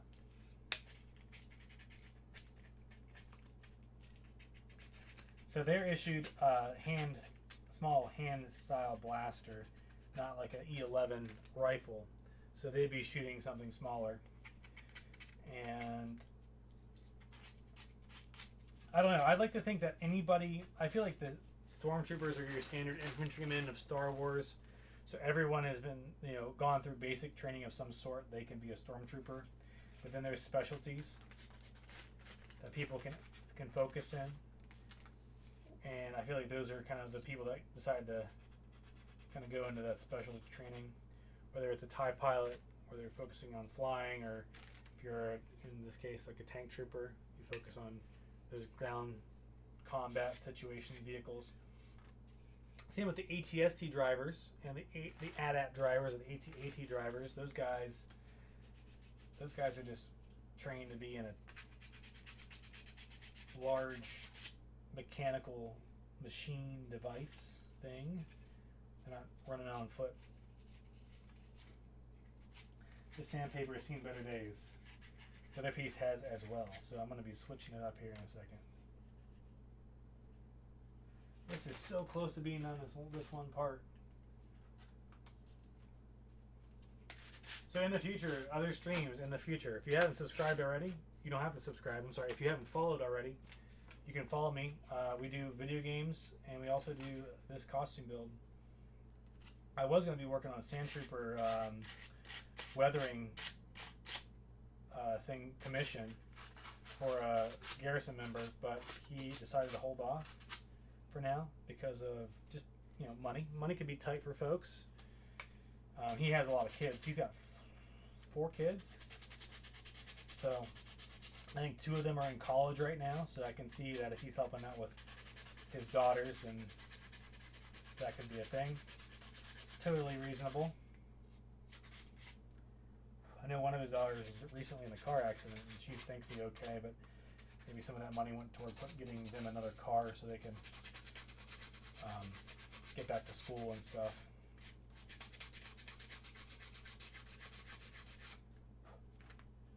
Man, look at that. I'll tell you what, like, after you get a nice thing sanded like this, you're always like, ooh, let's touch this. Is that the ultimate film mat? It is the ultimate film mat hat. Film mat hat. My hands are super dusty right now. There it is. I've been recently playing a little bit more Poker Stars with a buddy of mine, Roll, and my avatar, when I logged into my account from back when I was in college, because I had 2. I had one that was actual money and one that was play money. My actual money one, I think I had it on my university email address, which, you know, doesn't exist anymore, so I can't recover the password, and I sure as heck don't remember it. But this is a reference to Bill Philmath, which is a play on Phil Hellmuth, which is a real poker player. Which, if you remember, back in like the early 2000s, poker was super popular everywhere. It was like the thing. It was on TV all the time. There was video games getting made for the World Series of Poker and all that. So I play poker. Fun little trivia fact. Those of you who might know, if you're into football, if you're into, he's dabbling in like wrestling podcasts now too. But Pat McAfee, if you're familiar with Pat McAfee, he was a kicker for WVU, and he went on to I think he played for the Colts when he won the Super Bowl. But I played poker, actually dealt poker rather, to Pat McAfee before he won the Super Bowl and become famous, kind of thing. I wish I would have got his autograph that night, because that would have been sweet. But yeah, he wasn't very good at playing poker, I'll tell you that. But, you know, he was a football player. He was a kicker, I believe. So he had other things to focus on with his career other than poker. So, sorry, I got like my head constantly down. I'm not looking up at the camera up there. But kind of working here. I've watched only a couple maker streams, to be honest. And I think most of the time they're always focused on what they're working on.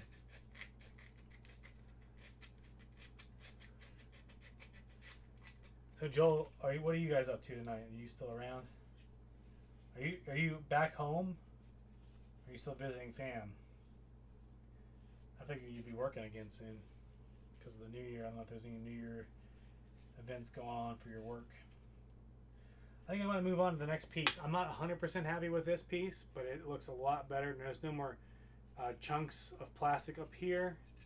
This edge is pretty well rounded now, thinned out. There was some goofiness going on, but that looks really great. Again, that piece goes baking cookies for New Year's Day. Are you giving away cookies on New Year's Day? Or is it for you to eat on New Year's Day? Or are you going to eat all of them on New Year's Eve and then make a resolution to cut back on your sugar after you've had all that sugar? So again, it looks like that. And it kind of sits right on the brow. And it looks good. So the technique I'm going to use to cut this lens piece out, I'm not going to do tonight. But I'm going to start with using a sharp object to kind of poke a hole through this initially. Kind of hammer it in a little bit and then start a hole so that I can get a Dremel to start the edging there. I'm going to use a fine tip Dremel, not like a sandpaper kind of disc or anything like that, so then I can slowly cut through this piece so that I don't bang it up. It's a piece of metal. It's a little burr is what they're called, and people use it for all kinds of stuff, just edging pieces of metal or wood to make little divots or crevices. We'll be doing that with plastic. And my concern is when I have that on, is it going to melt this plastic and make it look bad? And again, I only have the 1 speed setting, so that could be a problem. So I will have to do it in the test area. So I would probably, this is thinner down here than it is up here. I think it is. Let's double check. Yeah, it definitely is. So I'm going to have to be careful with that. So I don't melt the plastic, because I don't want to deform any of the pieces up around the nose or the brow, because then it'll look bad. Alright, so we'll hold off on any more of this. Now you can see this is the next piece that we're going to work on. You can see there's a lot of excess plastic sitting up on this edge. Same with down here. There's a huge chunk right here in the middle. And this is the piece that people will see. So we'll want to make sure that this looks nice and clean. Again, once everything is nice and sanded and we get the lens piece popped off on that helmet, then we'll start worrying about how we're going to do the detail. So if you look here closely, there's a little divot here. That is supposed to be there. So this lower part is not where you'd cut. You actually keep this piece. That's all clean. We're just going to clean up the edging. This black line piece all the way up to this little like notch and across will be painted black, or like at least a dark black gray color, and that's accented. Just like other parts on the helmet here, you can see this little phone symbol that'll be etched in black. But other details aren't going to be colored black. It'll be kind of blackened by the weathering that we're going to do at some point. But very specific sections will be actually painted on here. So for example, this little upside down U shape, this is not painted black. It looks dirty if you watch the movie and if you watch the new episode of Mando, but you can look up close, even with the green version of this helmet on Mando. This piece is just simply weathered to have a little bit of kind of grime in it. It's not literally like you take a pinstripe style paintbrush and then paint it. That would be incorrect. Okay, so what else? Baking. Yeah, we are still at home, but we will visit the fam on New Year's Day. Went to eat. Or I went to eat. Oh, so what did you eat? Did you have something delicious?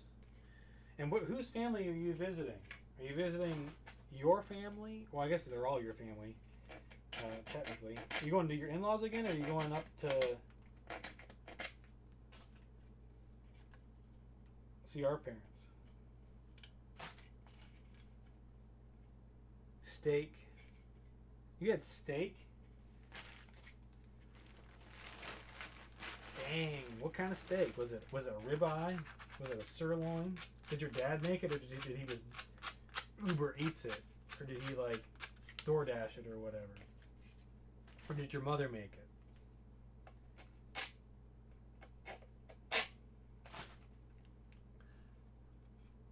Okay, good. That'll be good. That's a good idea. I like that. You want to go visit her? That's awesome. Is she? Are you gonna make her stay up till midnight? So some of this is very brittle through here. I'm just gonna try to push it off. And it's coming off. So it's less sanding there. Perfect. My bot is touting about our Discord. If you're not in our Discord, come hang out on our Discord.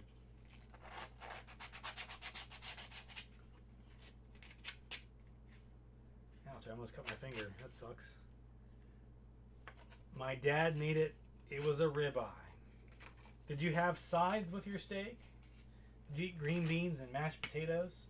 Or was it just straight up steak? No sides.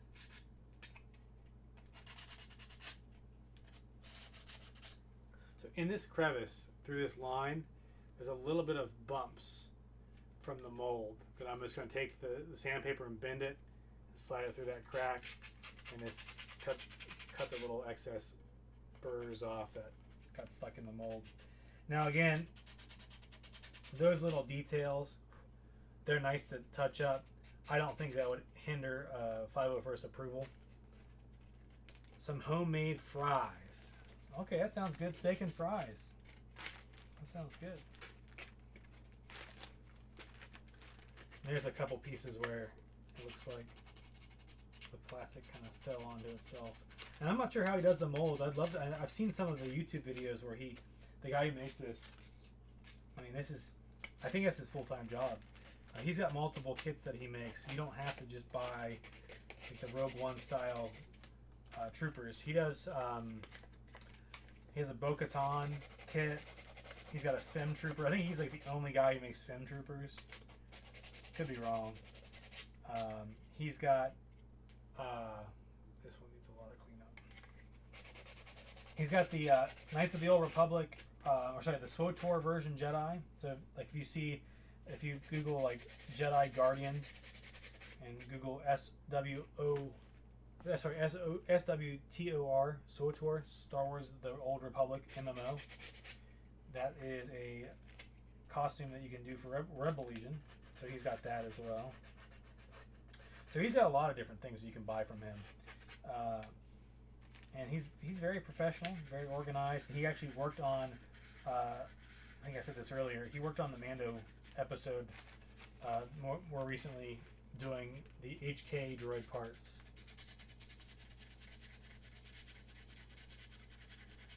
So you have chocolate chip, raisin pies, coconut macaroons, almond biscotti. That's a lot of things going on. That's a lot to do. We should have done a cookie swap, man. Lisa was making cookies. She has this new cookie that she was making. It's chocolate with like these coffee morsels. It's like they're it wasn't coffee. It was, what was it? Was it espresso morsels? Is that what they were called, Lisa? And those things were freaking sweet. Probably like my new favorite cookie.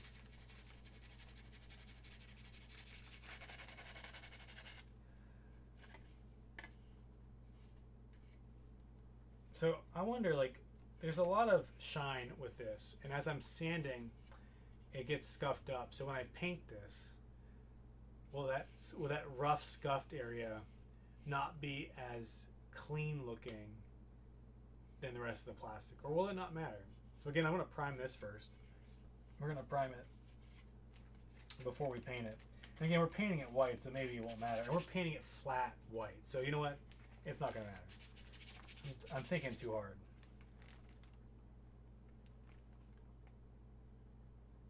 I haven't had the cookies, but it sounds pretty. Oh yeah, those morsels, Rafferty. So yeah, she made like chocolate cookies.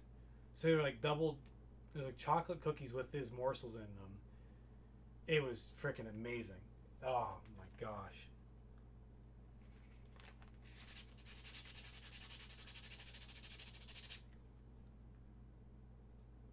It is the recipe on the back of the morsels bag. Oh, so wait. It's not as fancy smancy. It's not like a secret. It's just that. Just read the back and then do that.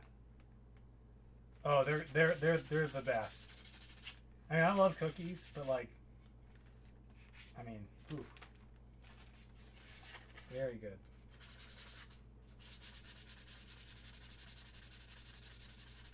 Oh, Firefly Skies. How you doing, Amanda?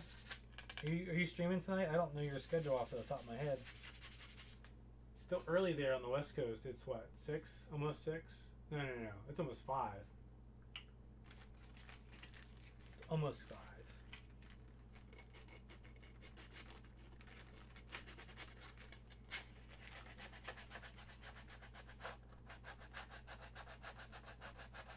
I'll stream in like 60 to 90 minutes. Have you found a situation where you can get, or is your main focus going to be Animal Crossing kind of permanently, or do you think you're going to like do anything different? I know you've got like this band of Animal Crossing folks that you started a gang or something.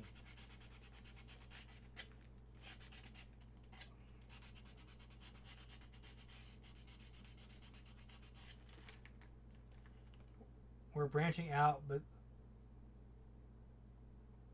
I'll still run the giveaways on the side. So what are you branching out to? What are you doing next?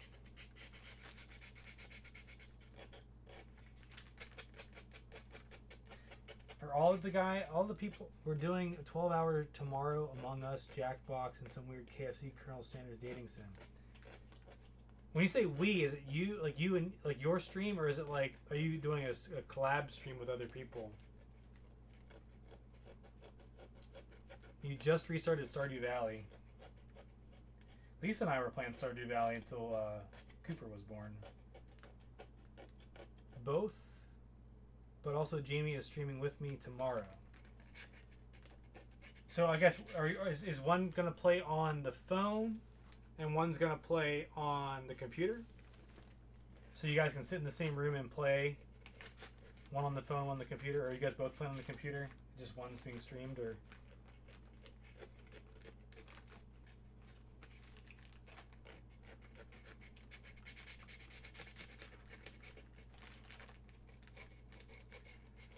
Sanding my heart away.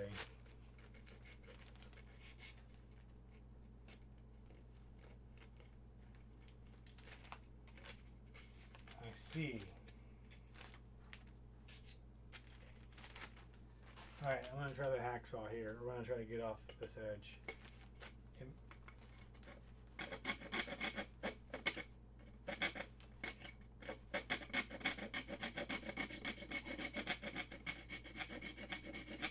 Gotta be careful here, I don't go too far. That worked out pretty well.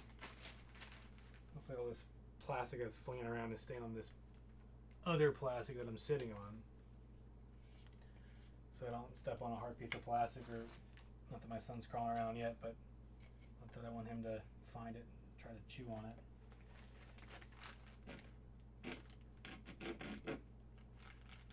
So hand hacksaws, I'll tell you what, they're amazing.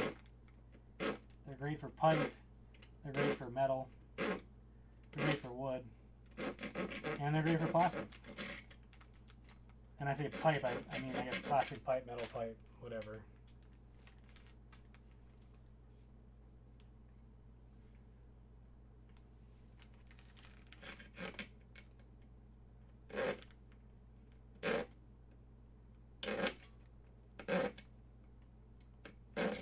I'm just trying to go slow. As you can see, there's that chunk right there. It's still sticking up that we're trying to get off from the mold. And again, slow and steady. If you go too fast, and I cut this into this, I mean, I can try to pass it off as weathering. But when are you streaming tomorrow? When are you streaming tomorrow, Miss Firefly? 12 hours. That's a long time. How do you? That's a lot of sitting in front of the computer.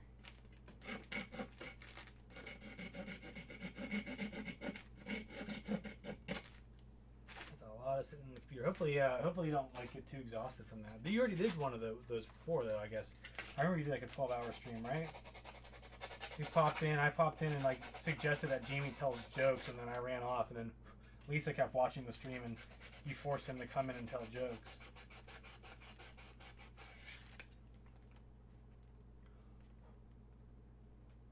I usually stream for 5 or 6 hours anyway. So you work 8 hours and then you stream for another 6.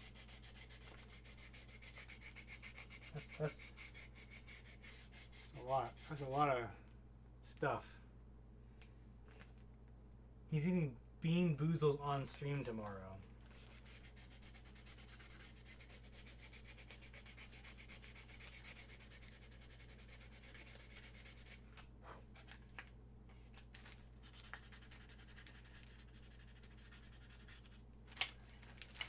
I don't have children. I have time. Haha.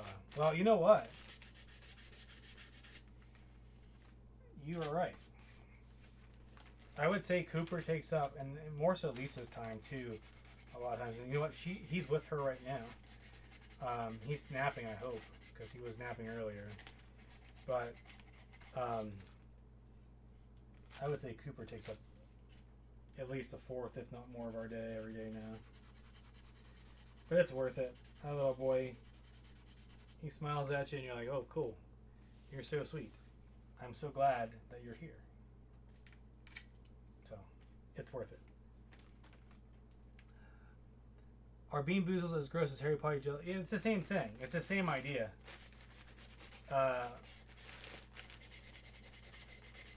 It's the same idea, I think, right? The smiles make everything better. Yeah, 100%.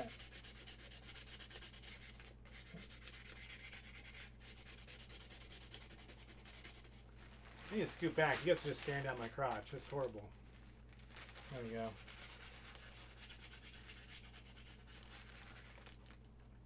So, Lisa, next time I stream, we should have the laptop down here so I can just have it up so I can read chat. Because I see the chat up on stream, but I'm reading it through my phone and it keeps going dark and I get kicked out of my own chat room. My phone keeps idling. I mean, I'd go into my phone settings and stop it from idling, but I'm like knee deep in various stuff. It's a roulette where you have two of the same color. One's good, one is bad. Yep. Yeah, I mean, it was like different really bad flavors too. Some of them, like, I think there's one that's like the bad flavor is toothpaste. And to be honest, that's not too bad because there's some on there that are like horrifying. Not that I've had them, but like I've heard of like what else is in the Bean Boozle arsenal, and some of them sound scary. Coconut or spoiled milk?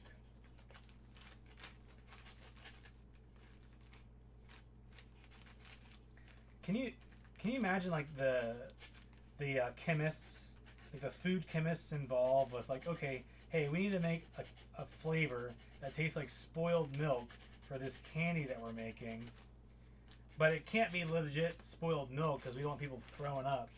And like, I mean, they could throw up from the taste, but like, we don't want to legit make someone sick because we're giving them spoiled milk in the form of a jelly bean. So I bet you they have a fun time with their job. But the thing is, they had a taste test. Like, do they taste test their own stuff? The people that make those, like the chemists that come up with the compound, or do they say, okay, I think this is the right formula, and then we're gonna give it to the guinea pigs to try, and They're like, yeah, it's disgusting, but yeah, I don't know.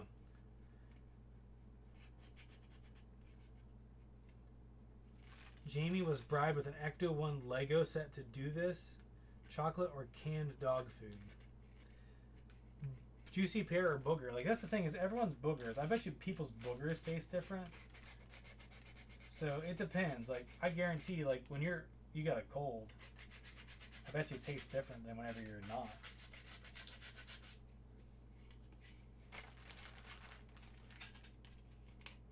How many pieces in that set? So, you know,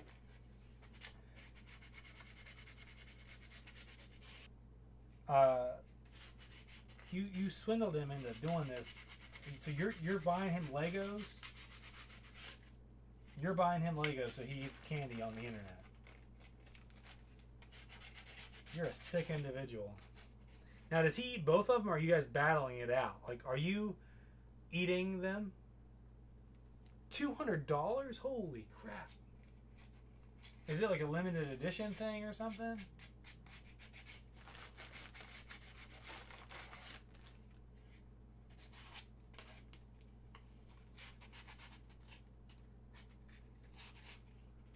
So we're working, we got most of the edge down. There's still a little bump here, and we're still working our way around. The top part, I keep switching back and forth depending on where I'm at on the piece, but we're still moving. Again, the goal is to not damage the center part or this line across. So that's the goal, is relieving that line in the center part. But the edges need desperately to be cleaned up, because if you look here, you can see the mold spot where the seam comes up, and it just simply needs to be taken off. So again, just sanding it slowly. That'll take care of it. So again, my phone just went to sleep again.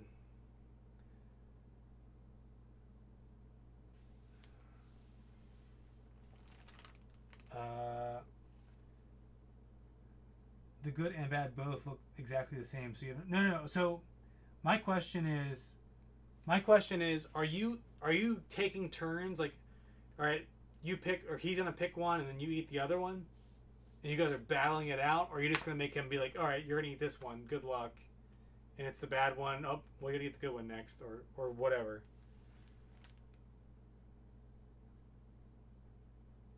You don't like jelly beans, okay? Well, see, here's the deal. It's not a battle. You know, people would be all about you versus him on your stream.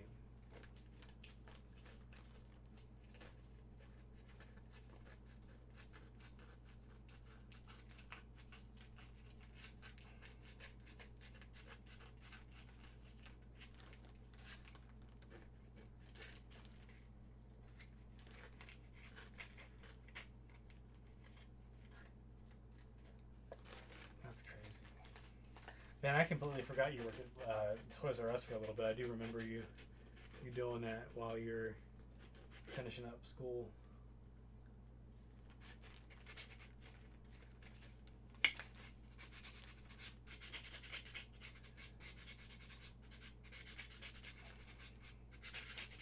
So next stream, what we'll probably do when it comes to the costume stuff is I'll be doing a lot more armor trimming. So I'll show you what that looks like really quick.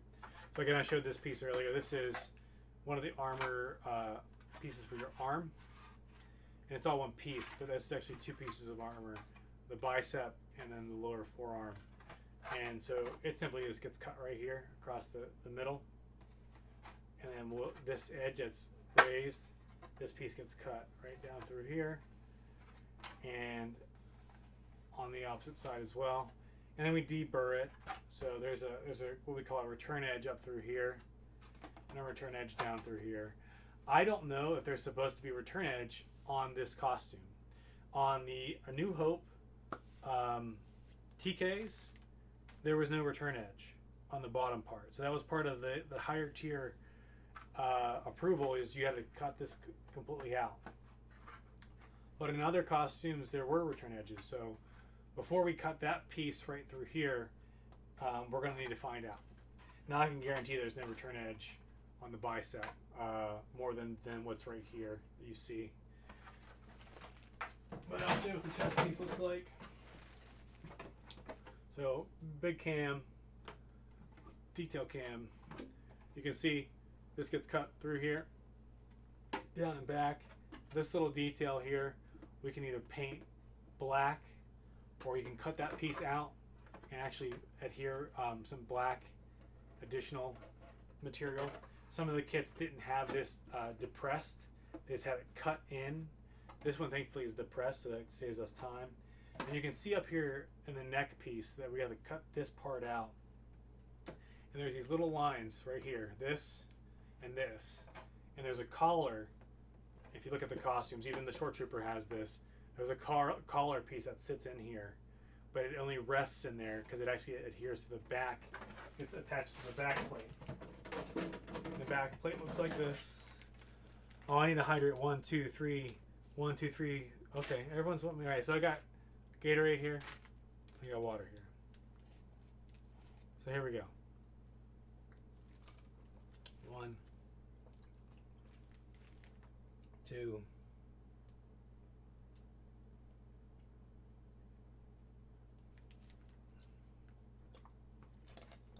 3. What is this? Oh, okay. And then we'll do 3 Gatorades.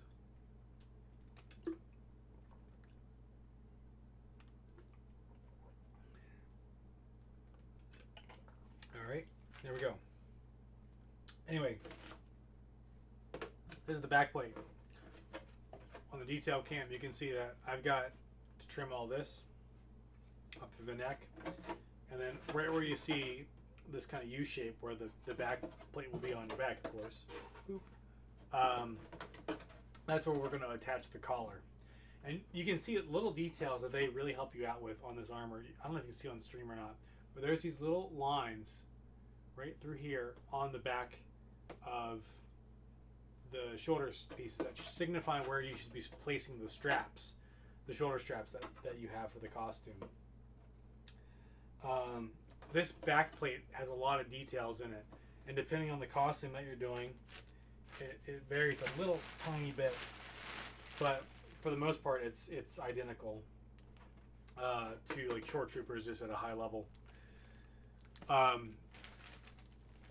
But these 2 pieces will get cut out completely, and then I have other smaller pieces that actually inset, because if you look at the back of a Short Trooper or a Tank Trooper, it has these little detail pieces that look like vents, and believe it or not, there's like a heat sink from a CPU processor that's being used in the film.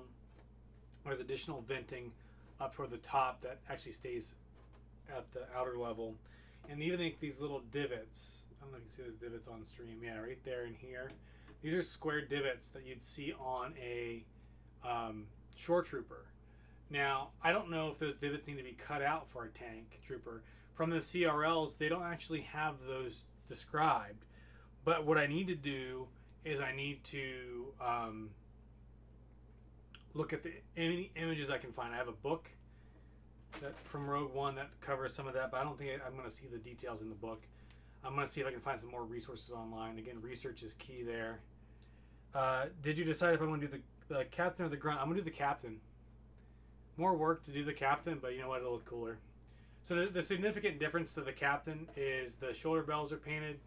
The chest has a piece on it. There's a U detail, which I have a stencil for that came with the kit, which is great.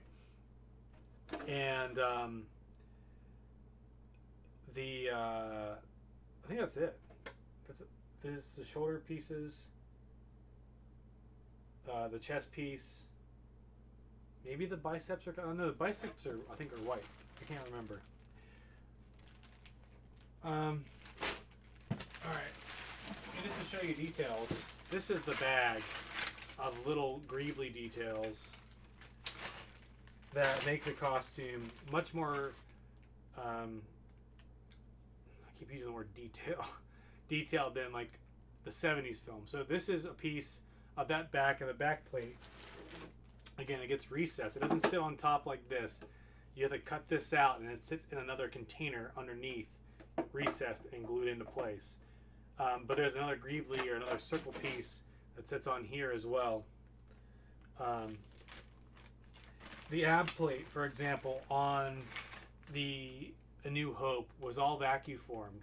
If you look at the ab plates, here's the piece, and this needs to be cleaned up. This is an example of something that we can actually sand as well, because there's that little piece that needs to be cut off.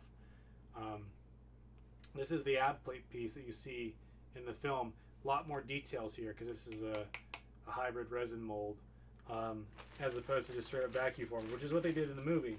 The original movie was just straight up vacuum formed. Then there's the bell. I mean, this costume, again, has a decent amount of pieces. This is the front piece. Again, this needs cleaned up as well. For the belt, the kind of the buckle spot. And a lot of people have been doing different things with this, where they either glue it on, or they to the belt fabric, or they'll develop like a bracketing system, and they'll like zip tie it through the belt so that it stays on. I'm going to try to just glue it first. You can see it has kind of a bend to it, so it shapes to your belly. Again, this goes on over top of an ab plate, so it's not just straight up on your belly. So the issue there is if you just glue it and you don't get the glue on properly, it might like start to like come up, since it's not perfectly flat when you're wearing it, and of course you're bending it around the waist of your costume. So trial and error when you first build your costume, so you're not always like ready to roll. You'll definitely have an event that you'll wear it at, or a troop, and you'll find enhancements for comfort in the costume. While it will be, approved and that kind of thing, and movie accurate to that point, you got to remember the people that were wearing the original Stormtrooper kits were stunt actors that were falling over, and the armor was used for a couple different shots, and the ones that survived the film were then reused and repainted and modified slightly in the original trilogy for the next film. And I see that a lot with like Mando. I'm sure some of the armor that we saw in Mando this recent season and stuff like that were pieces from Rogue One that were just recycled and reused.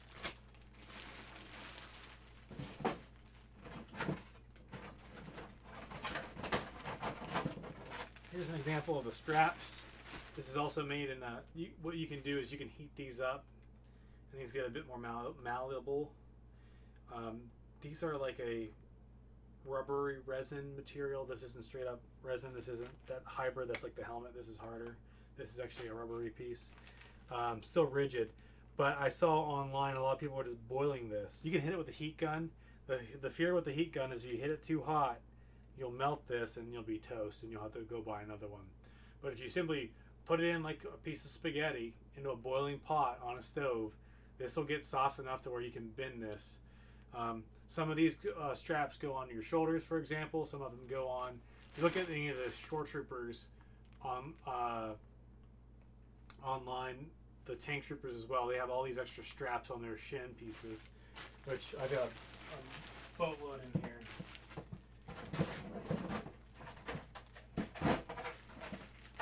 Here's an example of the shin piece without the straps on it yet. Again, lots of trimming to be done here, and then you size it to fit yourself. This is a left side example. This is a right side example. They can kind of fit each other, but again, this is the inside of your right. They have cover strips that connect both of the pieces of plastic. Again, this one's not for this side, of course, because that doesn't make sense. And then eventually once this is cut, this is just like a Stormtrooper. So like, if you look at it, this is very similar to a Stormtrooper build, except for the front's a little different right here. Normally with a Stormtrooper, you just have both pieces, you stick them together, you put a cover strip on the outside, on the back and front, boom, you got your shin piece. Easier said than done. There's a lot of trimming and fitting you want to do. This is literally a piece of plastic, so you want to make sure it fits your size. Thankfully, I'm kind of right where I need to be. Again, the original Stormtrooper armor was built for people between the sizes of 5'10" and 6 feet. So I'm about 6'1". So if you see me in my Sand Trooper, I have some bigger knee gaps because I'm a little taller. But this will be good. This looks pretty good where it's at. Again, some shorter Stormtroopers, that's the joke, right? A little short for a Stormtrooper. Some shorter Stormtroopers, they will actually modify their lower piece of the anklet, where the ankle part of the armor, so that it fits, their height. So there's a lot of little things that you can do to modify your armor, but still making it movie accurate so that it fits you. The goal is to make it look good as if you were walking off set. This thing, I saw this in the mail when I got the kit. I'm like, what the hell is this thing? And this is actually the shoulder piece. So this actually goes around my neck. This part was simply just a structure to keep this thing structurally sound. But this part, this cross part, will get cut out. I'm not sure how I'm going to cut this out. I'm not sure what this is made of because it doesn't feel like resin. It actually is a little flexible. This will then get glued down, maybe possibly like epoxied and puttied a little bit to the back plate. So here's the back plate. Again, I got to trim this still, but it would sit right there. So then it looks like a collar.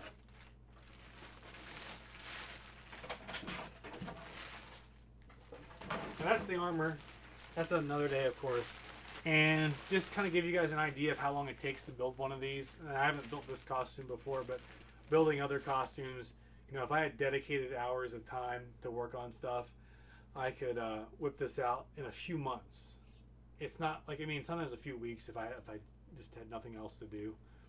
But it's a few months. Like now with my son and us being able to take care of him, plus work, plus trying to have some free time to actually play video games and do other things with my life. Like today we tore down a bunch of Christmas lights.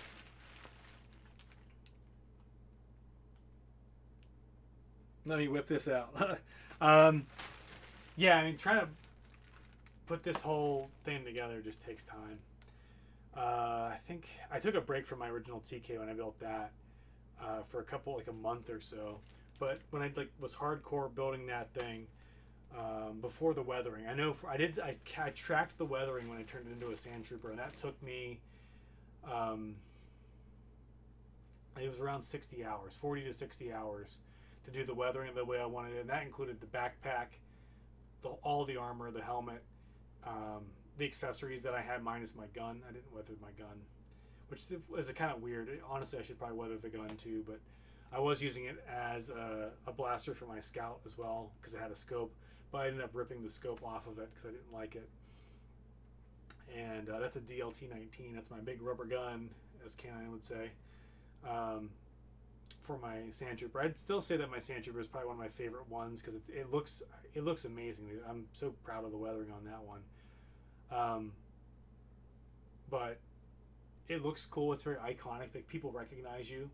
Whereas if I wore my Darth Nihilus for the first time, whenever I get a chance to do that, only the hardcore gamer Star Wars fans are gonna know what you're from, or maybe the comic book people that have read the Champions of the Force might know who you are.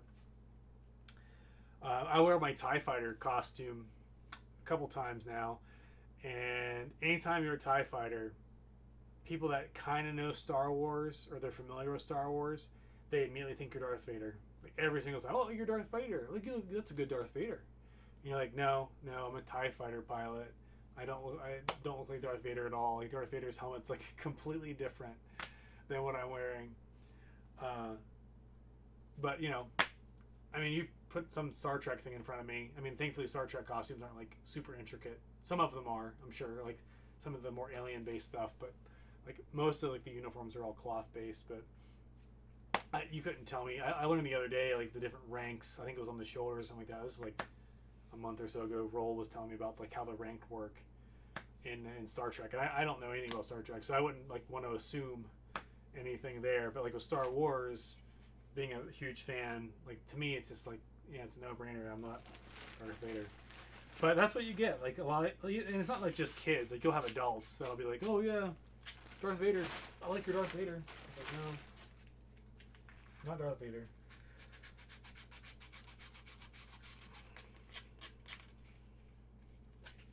But we'll finish up sanding this a little bit tonight, and then I think I'll wrap up. It's a little after 8, but I'm down. I like the talking, chill atmosphere this brings. Kind of being able, normally when I'm playing video games, I'm trying to focus on games and talk to chat at the same time. That's actually pretty difficult.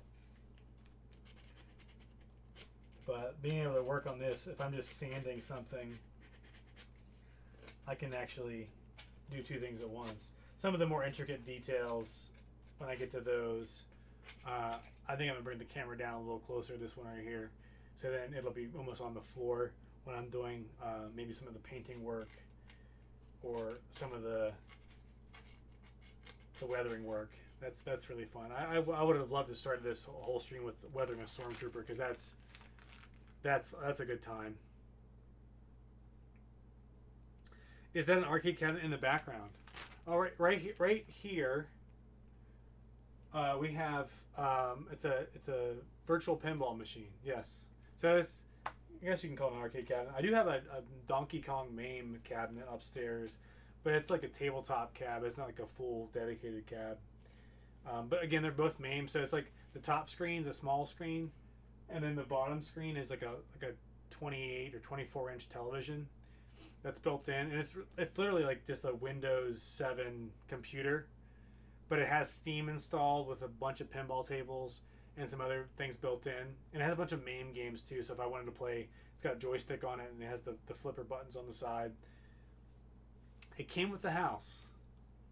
So part of our negotiation when we bought this house was they had a couple of different things. There was two of these. There's this one, and there was one that was bigger that was all Star Wars themed.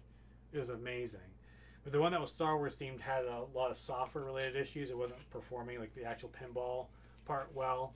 It was beautiful though. It was a selling point because I was a huge Star Wars fan and I was a huge Donkey Kong fan. And I saw the Donkey Kong cabinet used to be sitting right here. I saw both of those, and in the ad for the house, it was like, you know, we're willing to include items in the house as part of the sale, and we're like, oh crap, let's make a list. So that was part of it. There used to be a jukebox down here. It wasn't like a classic legit CD player jukebox. It was more of a novelty one that played like one CD, and it was a radio and stuff. All that stuff I was like so happy to have that. And then after a while I realized that we never used it. So we ended up selling it on Craigslist. We sold it on Facebook Marketplace. The other pinball that I did have that I sold with the Star Wars stuff on it, I have a video of it somewhere. I have pictures of it too somewhere too. I ended up selling it to another 501st member that's in our garrison. He collects arcade cabinets, like legit ones. He has like an MK2 cabinet, I think he has MK3 cabinet. I really want an MK2 cabinet, like a dedicated original MK2 cabinet. And I told him about it because I posted it up on our garrison forum and said that I had it for sale. And I ended up selling it pretty cheap. Originally, I was trying to sell it. It was original retail price because it was a custom cabinet. Was like close to $3,000. It was like $29 maybe and change. And I was trying to get like $1,400 out of it, but I didn't realize how many problems it had. And after I noticed the problems with it, I dropped it down to like $300 or $400. It was super cheap. And then I packed it up. He paid me via PayPal, and Lisa was driving out that way in the Eastern Panhandle because she needed to go out that way for work, or maybe she was visiting family. I can't remember. And so she met him at like a parking lot, like a Walmart or something, to do the swap. And again, we knew that guy, so it wasn't like a sketchy dude we were meeting up with. Let's see, when we sold our house, they wanted our deck furniture and grill. Did you sell the deck furniture and grill, or did you keep them in storage?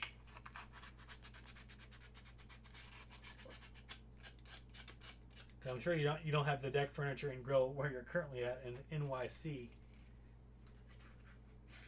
We sold it. Okay.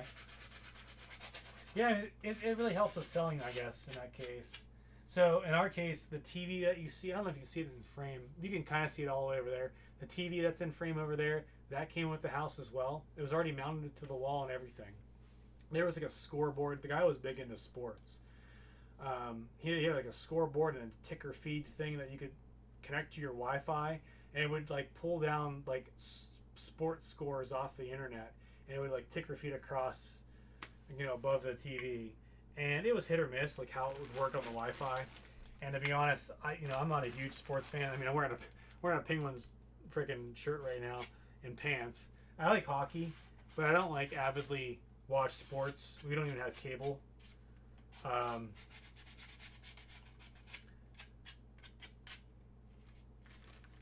So instead, if you can look up there, you might be able to see it a little bit in frame.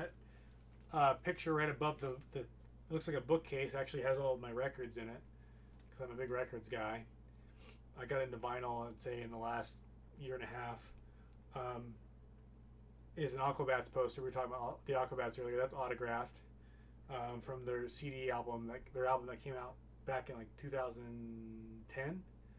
And then to the right of that, there's a picture of Metal Gear, the original Metal Gear for NES in a frame. And you can't see the rest, but I have like Earthbound photo hung up and stuff like that. This whole basement is got stuff from when we've gone to different trips. To like we were talking about Dragon Con. We've got an autograph poster where Lisa met Ed Asner, things like that down here. Dude, same. Once my team is out, I don't care. Are you talking about work? What are you talking about? I'm sorry. Oh, yeah, I got you. Sports. We're talking about like the Steelers or like the Penguins or whoever. Yeah, at that point, when yeah, some people are just like, yeah, whatever. I was actually rooting for the Steelers for a while. I'm not a big football fan, and I like the Dolphins. Not that I watch sports a lot again, but I was rooting for the Steelers to get a perfect season. I think they started losing their game, but I didn't follow it closely. But I know for a while they kept winning all their games, and I was like, you know what? It's about time somebody else does it, because I think the 70s Dolphins were the only team that's ever done it. And it's just kind of cool to see that. And I know like the Browns one year, they went like completely defeated. They didn't win a single game their season, which is like the total opposite, which is kind of hilarious. I mean, you kind of feel bad for them. At least they get first round pick, but like kind of funny at the same time. So hopefully the two webcam setups kind of works out. I didn't know if this camera that's down here should be bigger and I should split screen it, or if the way I have it now works. I think if I was doing more in this space than just sitting here doing this one sanding job, then maybe it would be better to have maybe this camera be bigger. I don't know. This one's kind of nice. It's like you're sitting in the living room. This is our basement with me right now. So the details I'm working on right now, I know this is supposed to be a maker channel, or at least a maker stream right now, is I'm still working on sanding those pieces. There's a lot of rough grit around the edges here that I'm still working on. The big bulk, if you remember that bulky piece, that's all gone now.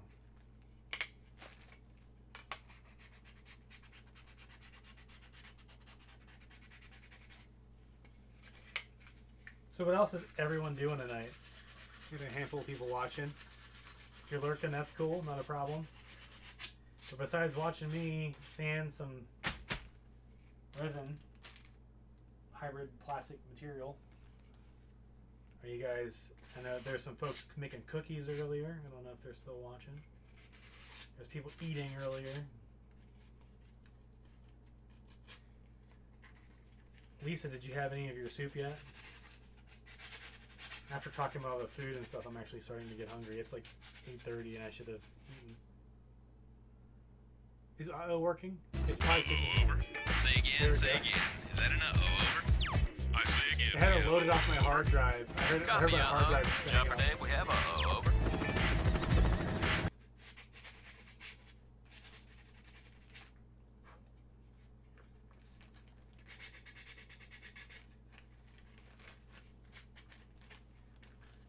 This part right here, I might have to actually do something else than just sandpaper.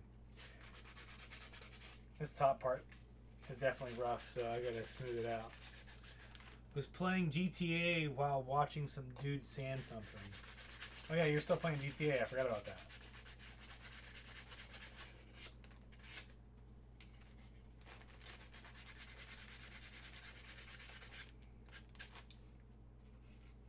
Yeah, Ben, you were talking about doing a Mando costume.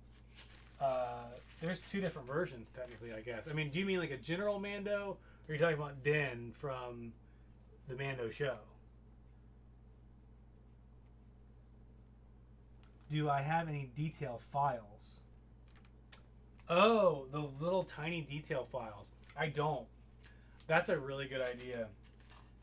That would be perfect. That would be extremely perfect. Oh my gosh.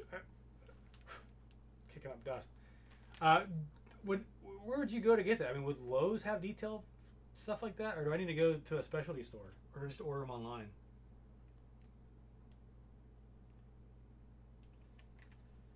Watching tuners play an old game called Quiz and Dragons.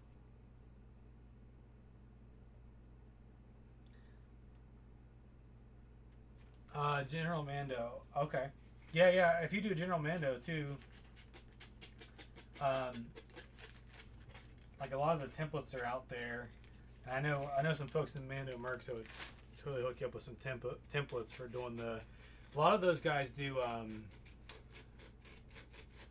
don't know if it's Warbler or if they use something else. I can't remember. But it's like super easy to heat up and bend the way you need it to. Lowe's have some smaller files. I have a set. They aren't bad. Okay, so I'll have to take a look at that. I'll have to Google that. That's a really good idea. Like Centra. That's what it is. Centra.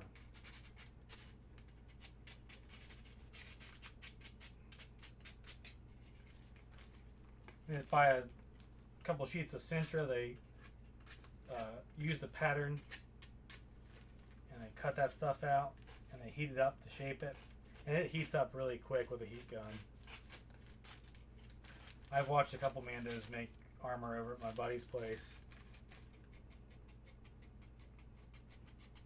Your large format graphic days, Rafferty. You've got some skills, man, with your graphics. So those of you who don't know, the arcade, like the banner that I use, I made a logo.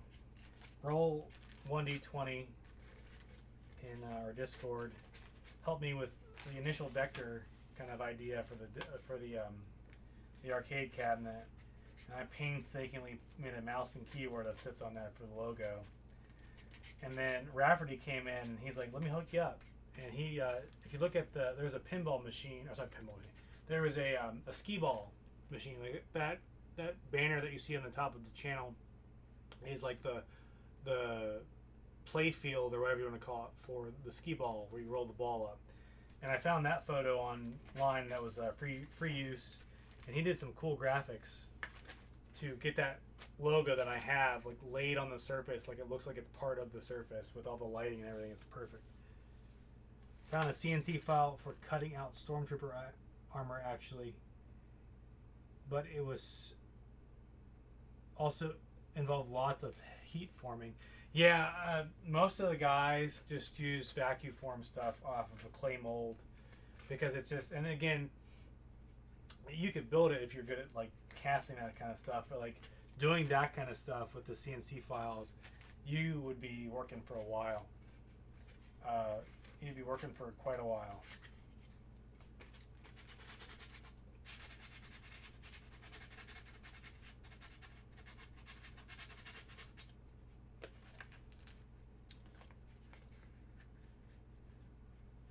Yeah, so the other thing too with 501st is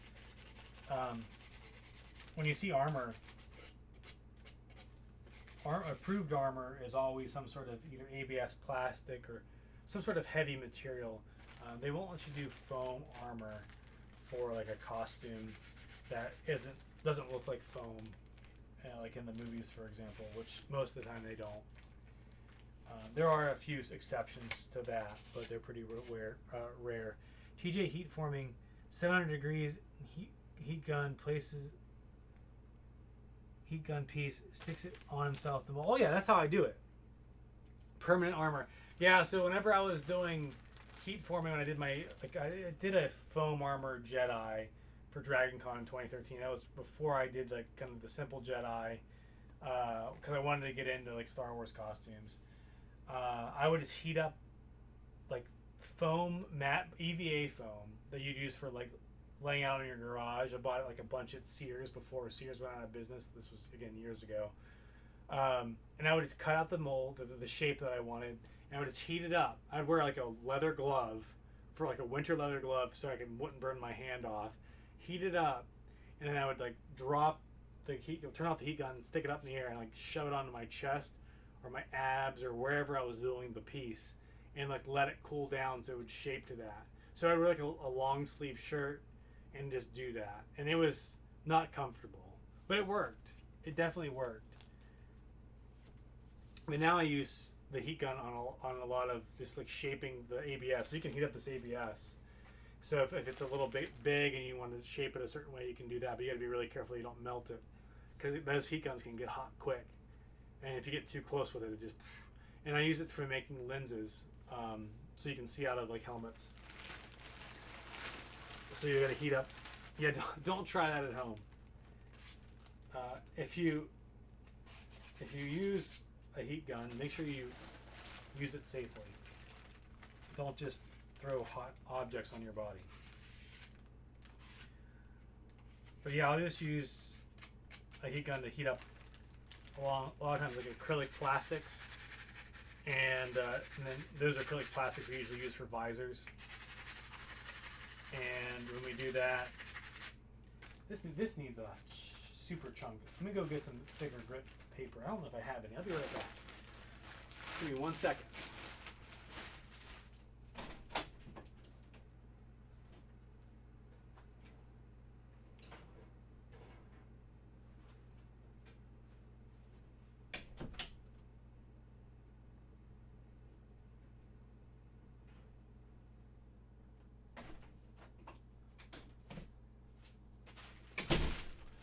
I do not have any rougher grit paper besides this sponge, which doesn't seem to work very well on a hard surface that is not flat. We'll try it a little bit here.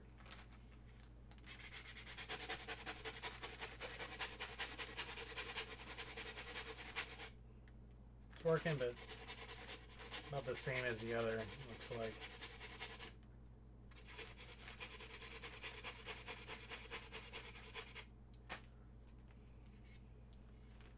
I tell you what, you can build a costume that looks really movie accurate or very realistic. And I don't care what it is. If it's not Star Wars, it's something else that you're into. If you find a kid who's like 9 or 10 or 6 or 7 or even little kids, when they see you in costume, man, they take you serious, and it's the coolest thing in the world. It is the coolest thing. I know another guy that's in 501st and Rebel Legion. He also does costuming stuff. I think he's out in Ohio. He does a ton of Power Ranger stuff, and he's got Red Ranger costume. He has a Zordon, or not Zordon, sorry, Lord Zed costume, and they're like phenomenal. And it does help that he also does martial arts. So he can do some freaking sweet moves in his costume. He's like I don't know what he is. He's like a something degree black belt. Like he runs a school with his dad. And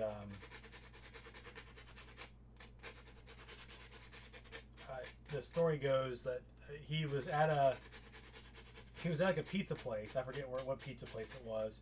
But this little kid came up to him, and the little kid recognized him from, I guess, just internet pictures of like people dressed up like cosplayers. And like he kind of is well advertised. I mean, he's out there. People know who he is, I guess. And this little boy came up to him, thought he was like a legit Power Ranger, and he was like showing this little kid photos of his costume, and the boy was like all about him being the Red Ranger. And there's just something cool there.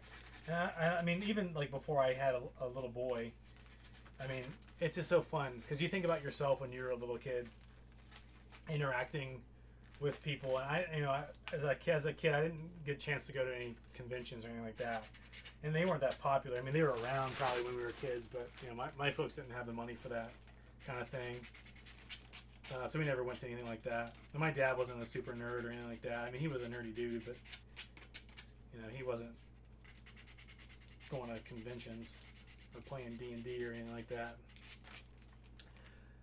Community and fan recognition is the best. Yeah, yeah. I mean, yeah. Just in general, because then you have somebody to talk to. And be like, hey, check this out. Look at this. This is what I've worked on. Oh, I love your costume. You did this, and how did you do that? So there's that kind of camaraderie that just kind of naturally unfolds whenever you talk to another person that does costuming. But again, the little kids and their imagination that they have, and when they see like Darth Vader or they see a stormtrooper, sometimes kids get really into it or they'll get scared. Oh yeah, you're dropping names. Yeah, I wasn't gonna drop names, but Zach Taylor is the guy. If you haven't followed him check him out on Instagram. He does all kinds of stuff. He did some more like simple costumes from stuff like Supernatural, but he does excellent with other stuff that he's worked on. He has in 501st he has Anakin Skywalker, and I think he's probably one of the best Anakin Skywalkers I've ever seen, because it's a face costume and you see his face, and when he gets the makeup on and he's got the look. I've seen a lot of like Luke's, and I've seen other Anakins, but Zach's Anakin's freaking sweet. I don't do face costumes, like face characters, because I don't look like anybody, I don't think. So I think it would be stupid for me to be like, oh, I'm going to do Han Solo. It's just like, I don't look like Harrison Ford, so why would I do Han Solo? Now, if I look like Harrison Ford, then I would do Han Solo. But I don't, so that's not my thing.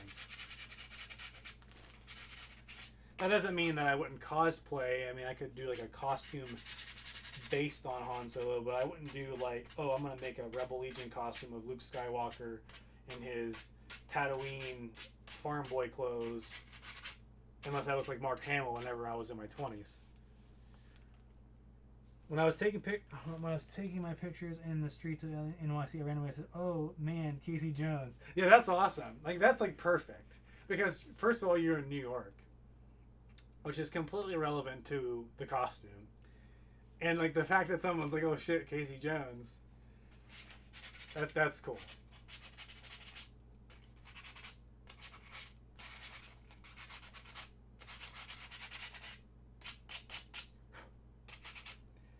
So we're getting there. This piece has been very reluctant. Lots of thick layer stuff.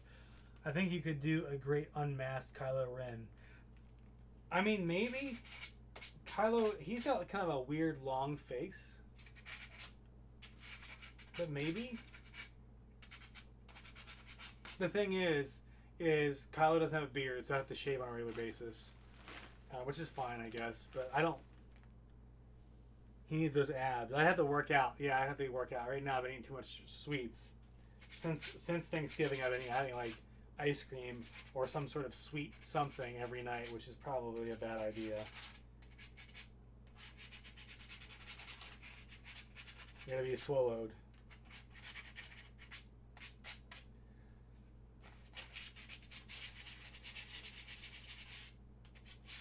I know for a while when my hair was longer that people were saying, when are you going to do a Bucky cosplay from Captain America, this Winter Soldier guy? And I'm not a huge Marvel fan. And then my wife is, and a lot of my friends are.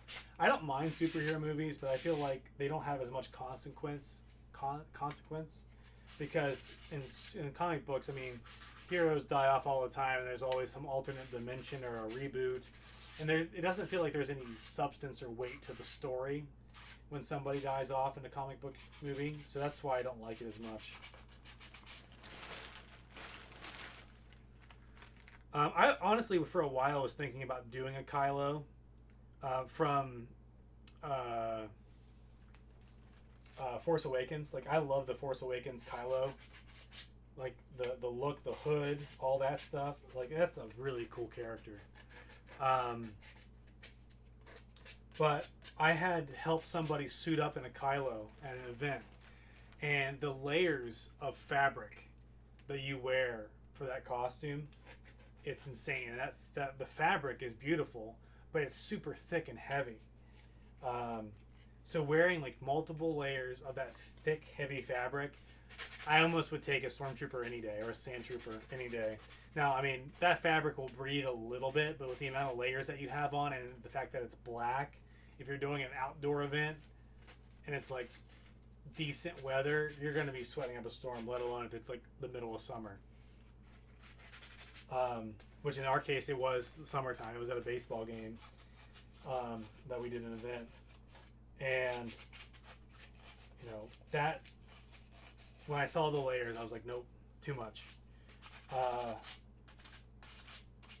The helmet design, I've seen a lot of people do the third movie helmet where it's all broken up and it like he kind of reforges it and it's all like red and like it's like glowing because he like melted it back together. I've seen people do LEDs in helmets where the light of the red cuts on it actually glow and it's not just a solid color, it actually kind of molts, and that level of detail is freaking sweet. But I do think that the Kylo costume, in my personal opinion, got not as cool as the movies got on, went along. Especially like the second movie, it wasn't that good. I mean, the movies weren't amazing either, but.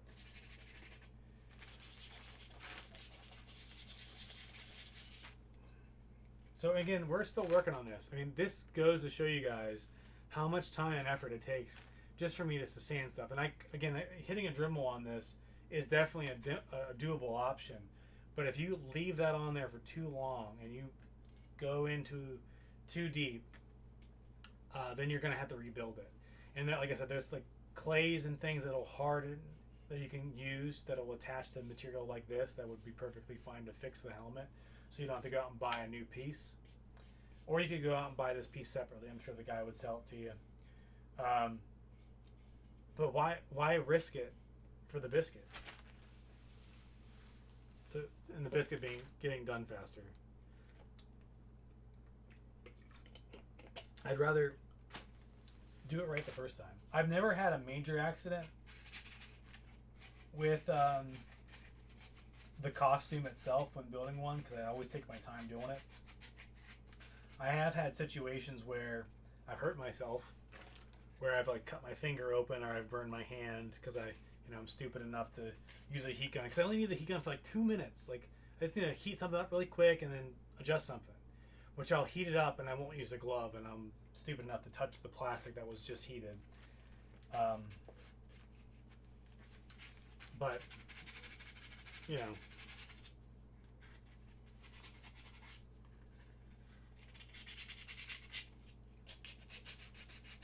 Another thing that we have to consider with most of the costumes that we do wear headphones and headsets in our costume inside of our helmets, so it sounds cooler. It sounds like we're wearing a helmet, like we sound like we're a stormtrooper or some other trooper. And we normally hide a speaker somewhere on our suit. And with the Scout and with a Snow Trooper, they have pouches, so perfect place to hide a speaker. So you can run the wire through the inside of your cloak and out through a hole in like something, and then you can hide the speaker so like the wires are completely hidden. And so when you're talking to kids and adults too, man, they eat that up when you sound like you've got a speaker, like you sound like you're on a speaker, as opposed to just talking through your helmet.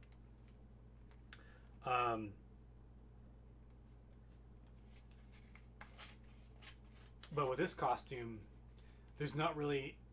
I'm gonna have to hide it in the chest box. I think the chest plate. That's where I hide it for my my sand trooper. The sand trooper actually, I wear like this almost like a bra like harness that goes like over your shoulders that I made out of elastic and clips in the back, or actually velcros in the back.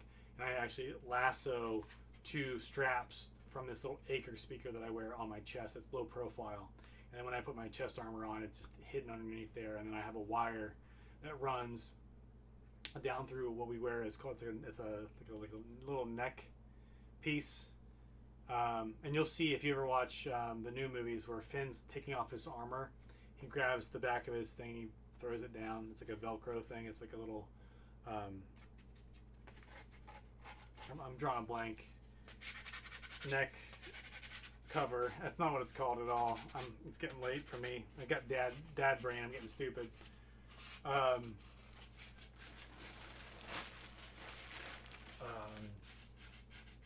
but that wire goes up through into my helmet, so you can never see that. And I have a headset on that runs down through my neck into my undersuit, and then into the little chest box. And they make little modified kits that you can get, so it does radio static sounds and things like that. I have one for my my Sand Trooper, and it's been acting up a little bit lately, so I haven't been using it.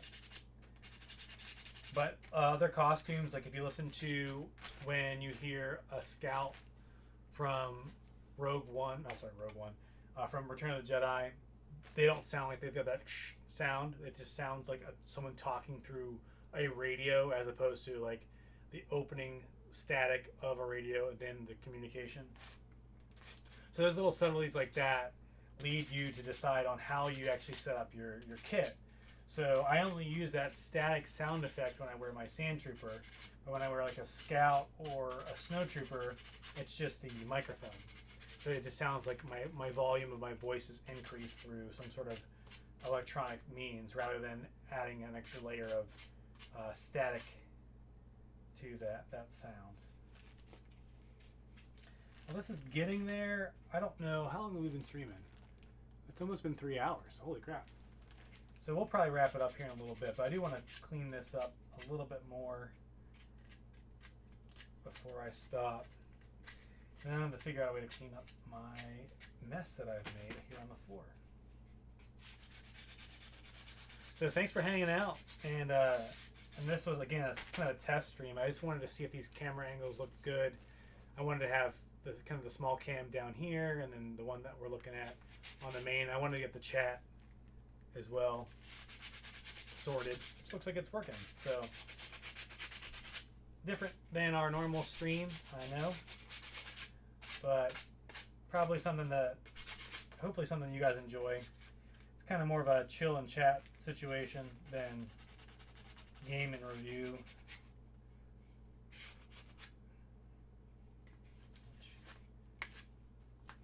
Normally when I build these costumes, I'm like sitting in the corner somewhere just doing my own thing, and just kind of thinking in my brain, like, what am I going to do next? What's the next process here? Or how can I make this more efficient? Or sometimes I'm sitting here listening to podcasts.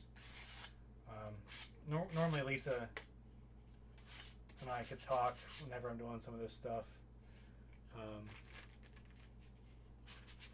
But usually I'm in the zone.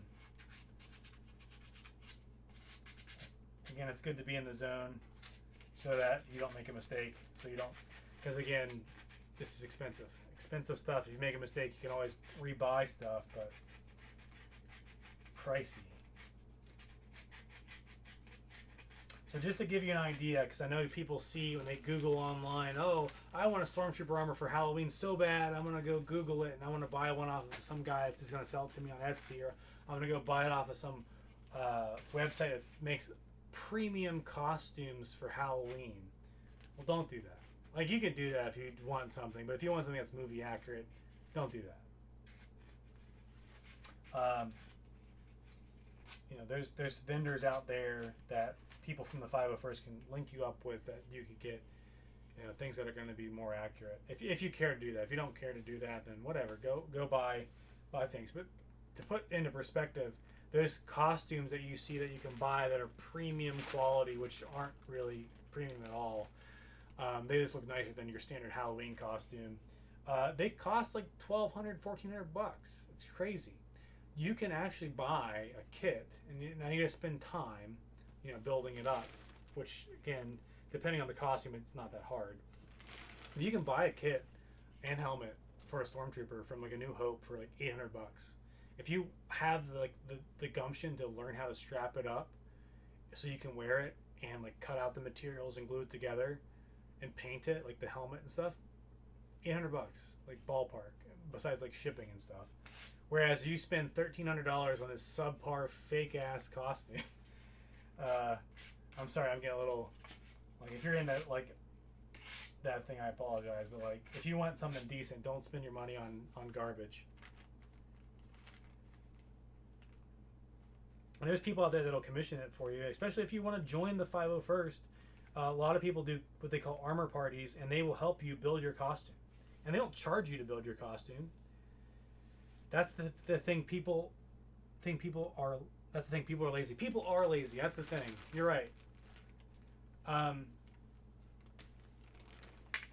Yeah, they don't want to do the work. They just want to put it on. They just want to instantly be cool.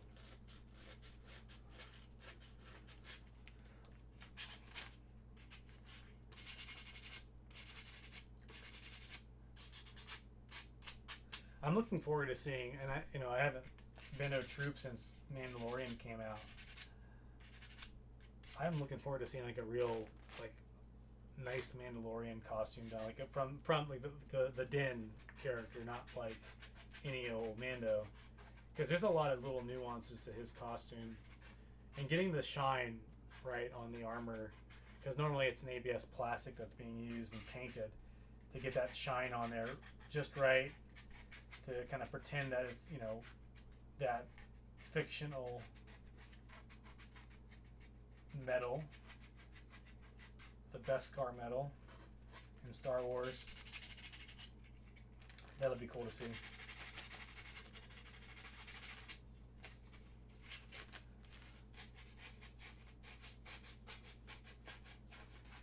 But to put it into perspective, like the $800 that I talked about with the Stormtrooper,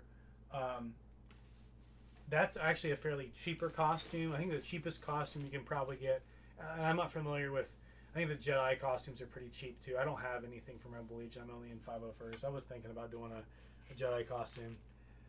My buddy Corey in Morgantown is making a badass Din costume. Oh, is he? So does he know? Does he want to do like 501st quality, or is he just doing it to cosplay? Because I mean, there's people we can like in Morgantown that could help him with that.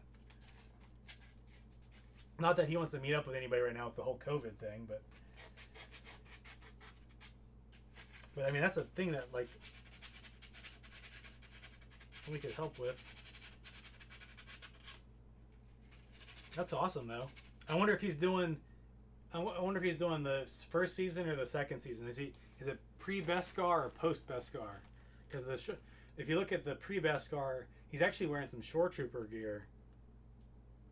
You worked with him at the Skull. What's his last? Well, I don't know if you want to say his last name on chat.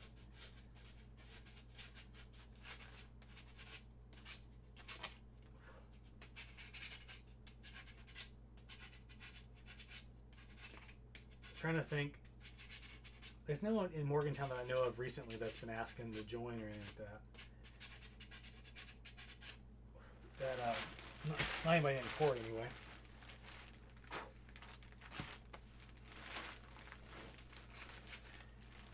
We are getting there. Again, if you look, there is a slight edge. You can still see it up here that I'm trying to get rid of. Once that edge is gone, then I think we're going to be in business with this section. There's a little bump up here that I'm still trying to sand out. I don't know if you can see that. It's very faint. And then this bottom section just needs a little bit more cleaning to do. And then this piece will be good. And then this is all going to get glued on. And I bought two types of glue. E6000, which actually dries pretty slow and can be reattached. It's very heavy duty. And I actually bought some CA glue, some traditional like super glue kind of thing. And before you glue anything like this, you want to cover up. I'm going to paint all this before I attach it, because everything needs to get painted one nice thorough coat. So before I keep sanding here, just to give you an example, the inside of this piece that I'm sanding right now has these little divots for the fasteners for the horn or horn type pieces that are sitting in this. So when they place together, they actually fit into place. This actually needs to get glued together first, right? Or second, it doesn't really matter. But this needs to be glued at some point on those little pieces. I was actually thinking about using like high-powered magnets, but to be honest, that's probably a little dangerous because if I bump my head too much, it might fling off and break. So we're going heavy duty. We'll glue the heck out of those. And then this whole back plate piece also is going to get glued onto that as well. So I'm not sure if I want to use E6000 or straight up CA glue. E6000, you have to clamp down and let it dry for about, I'd say 24 hours. Maybe it's less than that, but usually a day is what I wait for. I'll also let you message me on Facebook. No, I don't know that guy. I don't think. I'd have to look him up. Maybe I recognize his face if he's been to a couple cons around here. Looks like he's doing both. He's doing both costumes. Maybe there's not a whole lot of difference there. I haven't studied the differences besides. I know the shoulder bell, I think, is from a short trooper. I think some of his thigh pieces are also different. I can't remember. Looks like, yeah, I mean, that's cool though, because I think, essentially the helmet's the same. Most of the costume is pretty much the same. I don't know if his underclothes change, like his pre-Beskar underclothes, like his tunic type stuff. But then if you do post-Beskar, then the question is he building the jetpack? Because eventually, spoilers, then gets a jetpack in season 2. Actually, I don't know. I think he might get it in season 1. I don't remember. He gets it at some point. And, technically that would be part of the costume at that point. I don't know if I'd like that edge. He is building the... Good. That, honestly, is sweet because jetpacks are awesome. Jetpacks and capes. Like, the little kind of old school, shorter, like Western style cape, or even like the small thing that Boba Fett wears is pretty badass. And that's another example of talking about costume. We're getting back to what I was talking about originally. The $800 for that costume for the Stormtrooper. And you can kind of buy it. That's not movie accurate. All right, you're gonna jump off. All right, hey, see ya. Thanks for hanging out, playing some sandpaper simulator with me. I appreciate it. But yeah, just get it back before I wrap up here tonight. Other costumes that are movie accurate, that are more detailed, like Boba Fett, for example, or Darth Vader, those ones are astronomically different in price. Like, for example, if you went out and you did like a Boba Fett, you're looking at close to $5,000 or even more than that, just for one costume. And so that's called dedication there. I mean, some people, buy a used car for like $6,000 or $8,000. And, a Darth Vader costume, if you get all the leathers, like legit leather instead of the pleather jumpsuit that he wears and all that, you're easily spending that kind of money. Which, even if I sold all my costumes that I had and all the money that I've put into the costumes that I've created, I still wouldn't have enough money to go build like a Darth Vader, Chewbacca is another one that's very expensive because of the hair that you buy, and you build the whole hair suit. And when you build that hair suit, it's a painstaking process. And that hair, if you get legit good stuff, it just gets expensive, and you're essentially making a full body suit in hair. And honestly, the mask takes a lot of work too. Not that I've built one, but I've seen people build them. And there's a lot of effort with the mouthpiece, the nose, and how the skull looks. Another costume that's very expensive is C-3PO. C-3PO's got a lot of parts, and if you're claustrophobic, you would never want to do a C-3PO because people have to help you into that costume. Whereas some people can like solo suit up in a Stormtrooper or other costumes that I've got. Or Darth Vader, for example. Like, you can pretty much suit up your entire self. I've seen a Darth Vader suit up himself besides the last minute touches, like getting his cape sorted with his helmet and kind of everything else toward the top. But mostly everything else he's doing himself. But C-3PO, no, I mean, you're actually getting like kind of screwed in like the mask and different parts of the armor. So if you have to pee, or if you have to like get some fresh air, yeah, good luck. That ain't happening.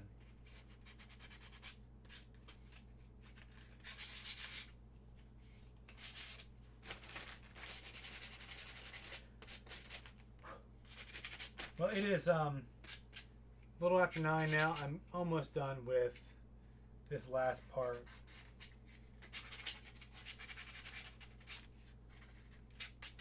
I don't have a set time for when I'm going to do the stream next for the costuming build. I just felt like I wanted to start working on it today. We were being extra productive these last couple days. We reorganized our utility space next door to free up some more space. We put away all of our Christmas decorations. indoors and outdoors. So today I spent time taking down all the outdoor Christmas decorations and cleaning up some last minute stuff that we had out. And I wanted to continue to be productive and start working on this costume because I'd like to have it done, I don't know, sometime before the summertime. I know it sounds like a long time, but like I don't know what to expect right now. Gotta walk the dog. If you're gone when I get back, thanks for the stream. All right, we'll see what happens. But you're welcome. Thanks for hanging out with me while you're hopefully, working on those 40K figures. I don't know if you started that or not.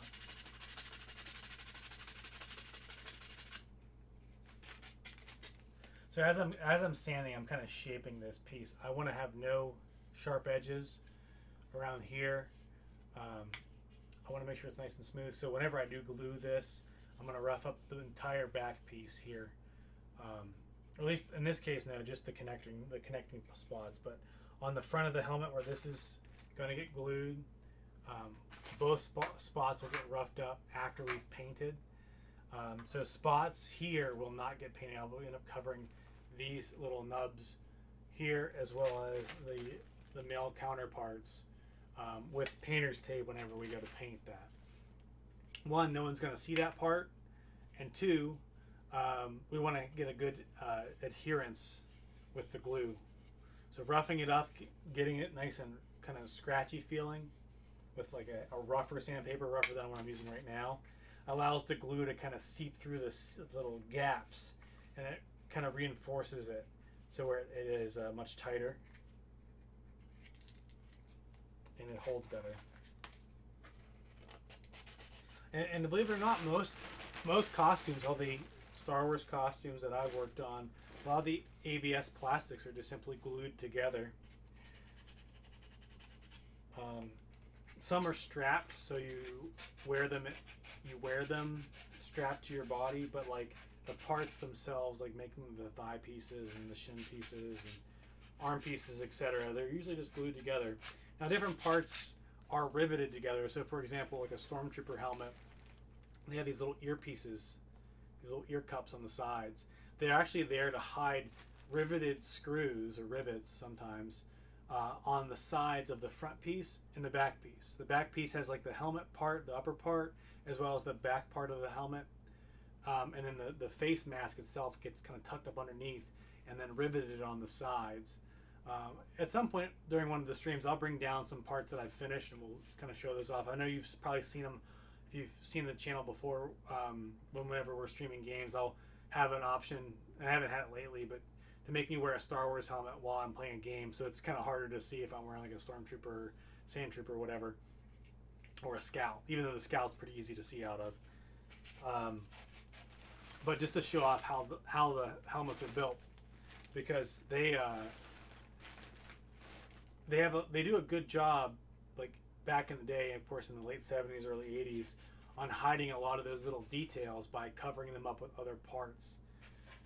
There are some visible screws and visible tape. If you go back to the opening scene of A New Hope and you see the stormtroopers standing around Darth Vader whenever they take over that first rebel ship right at the beginning of the movie, you can freeze frame certain scenes and you can see gaffer's tape and white gaffer's kind of duct tape style tape holding parts of armor together. And that was, they were like, oh, it's not HD. It was like, presented on film at that time. That wasn't like super high res. So people didn't think about it. So they were like, oh, yeah, we'll stick some white tape on it. It'll blend in with the scene. No one will notice. But nowadays, when they've kind of increased the quality of the film and they've made it high def, which is amazing that they can do that even, those types of things are more obvious now. The little tape, and the joke is, oh, should I have that in my costume because it's in the movie? Well, ideally not, because that wasn't the original intention. But I mean, technically it was in the movie, so maybe, I don't know. There could be a good debate on that. There's a stormtrooper also in that movie called No Stripes. That's what we call that guy, because there's these blue stripes that are on the kind of the mouth lower part of the helmet on all the stormtrooper helmets, Well, there's one specific stormtrooper that does not have the blue stripes painted on the helmet in one of the scenes. So there was a guy that was trying to be funny, and I think they approved him. That was like, didn't put the blue stripes on his helmet. And he's like, well, that's in the movie. Like, here's the guy. This is the exact one I'm trying to do. And I think they approved him. And, like, yeah, they call that guy No Stripes. I'm covered in random dust. Let's go back to this big boy.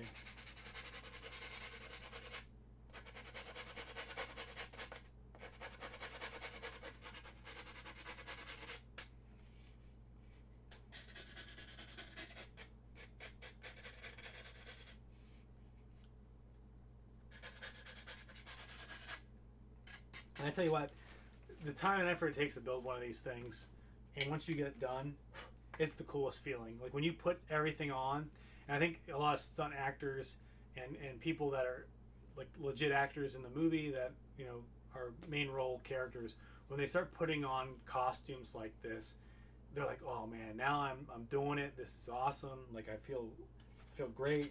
So when you get this all said and done, and you put it on, and you're taking your photos to get approved, and you know you're in good shape. I mean, if you're kind of questioning a couple things, you should reevaluate what you need to modify, or if you need to change something, don't beat yourself up about it. Just make the change and move on. I know when I first joined, I had some questions about my original Scout Trooper that was getting debated, and then, you know, thankfully, I referenced the CRL, and it wasn't described as such, and that's kind of the rules. And so I was able to get through the approval process with that one case. And it was the placement of a rivet on the back of my tank for my Scout Trooper. Like, that's how detailed folks are when it comes to this type of thing. It's literally a rivet placement. And it was off by like, I think it was like 2 centimeters. Maybe it was like 3 centimeters. Which is insane, right? You don't think, why would that matter? But it does.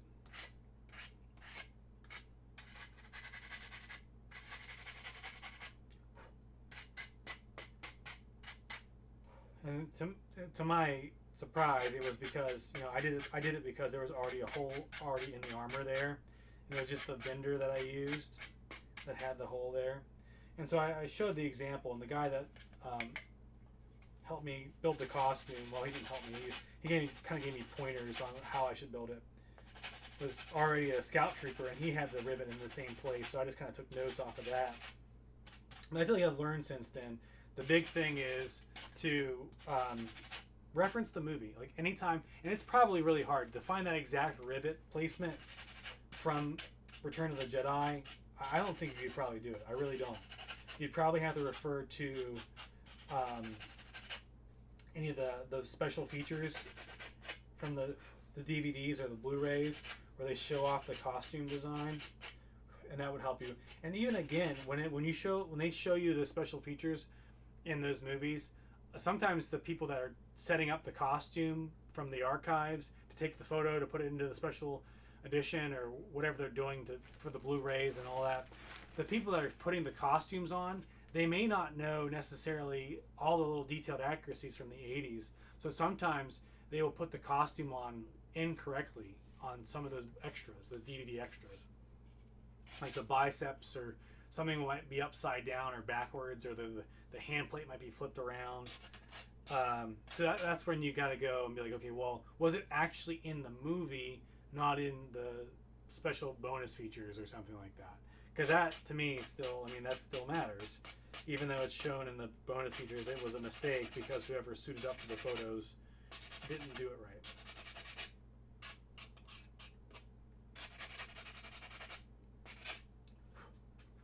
So growing up, my uncle always told me to be very detail-oriented about everything I do as much as I can.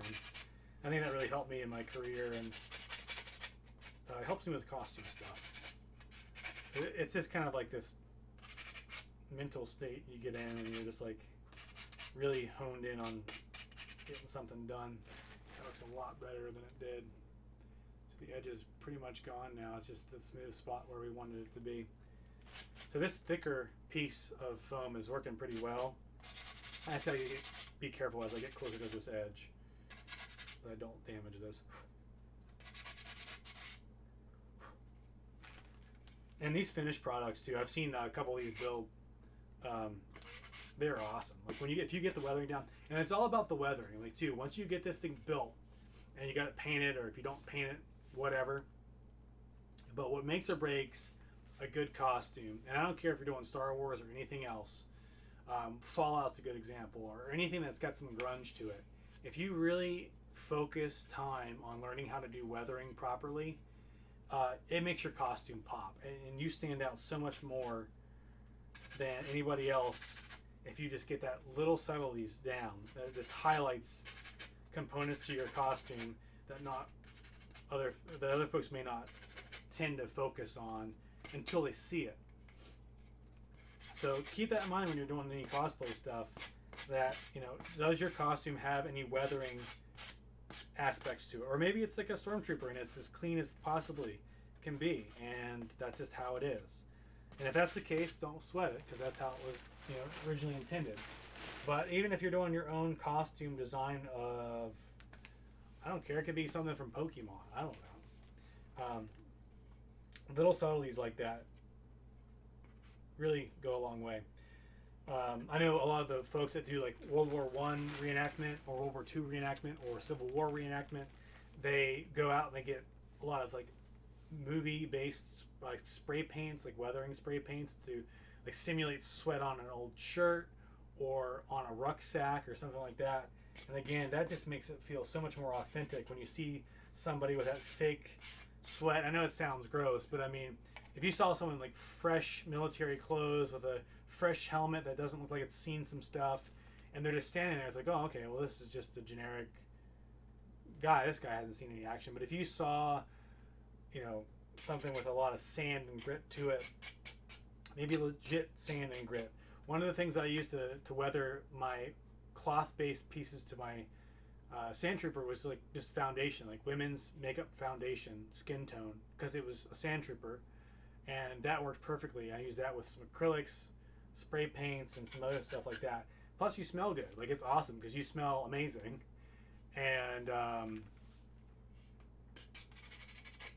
it looks like sand. So, pro tip. I also use that same stuff to help a girl weather her Jawa boots, because, you know, Jawa's walking the sand. And again, it smells great. So, not that her feet smell bad, but like whenever I was done weathering her boots, they smelled, you know, like a nice smelling lady, I guess. I don't know, a woman. Which is pleasant to me, I guess. You know, it's all good. So there's some bubbling. I don't know if you can see that in this edge. There's some bubbling right through here that I'm going to try to take off before I wrap up tonight. Everything else on the sides are done. That edge is sweet right there. I'm completely happy with that edge. Maybe down here in the corner, which we're going to clean up this whole lip anyway. And then we're going to show you this other edge, this edge. The thicker sandpaper definitely helped, and I will just clean up a little bit of this roundiness with the finer grit right now. So right now I'm bouncing between, I think, 120 and 180. Predominantly using 180 throughout the night.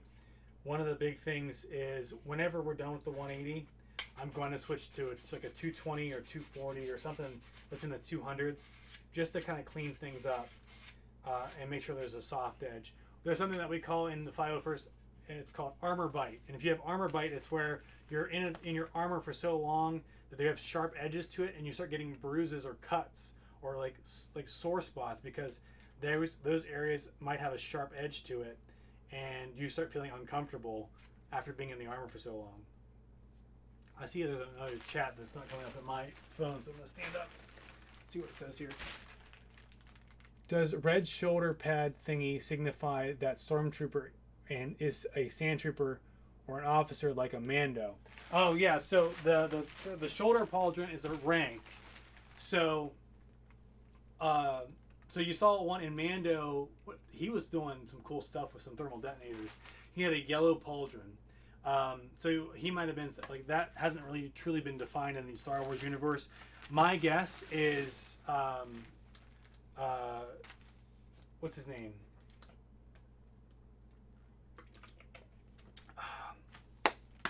What's the guy? What's the guy who wrote? What's the two dudes? Dave Filoni. Dave Filoni is from Pittsburgh. So if I had to guess, the reason why he chose yellow is because Pittsburgh colors, which is kind of fun. Because he directed, I think he directed that episode specifically. I don't know. Well, he worked with somebody at least that directed that episode. I mean, he works with all of it. But the point is, the yellow I think is a reference to like his hometown. But in Sand Trooper speak, yeah, the different pauldrons are different ranks. Orange, black, and white are the ones that you'll see in the original trilogy. And then there's Sand Troopers that don't even have a pauldron. And it kind of goes like sergeant, and there's a captain, and then I think there's a lieutenant. And so the rank goes orange, black, white. White's the lowest. And then I think white's the lowest. And then technically the lowest would be no pauldron. You'd have no pauldron. But then when you see like pauldrons in the new sequel trilogy, that's orange or reddish. I think it's red in the new trilogy. Again, that just signifies that they've, are a leader of some specific squad or something like that. Doesn't necessarily mean that they're a sand trooper. So my sand trooper, I have an orange pauldron. There's a guy here in West Virginia that makes one of the best pauldrons in the whole world, in my opinion. There's two major guys that I know that make pauldrons. Him, and there's a guy that, believe it or not, made the pauldrons for that episode that we were talking about, the yellow pauldron for Dave Filoni's thing.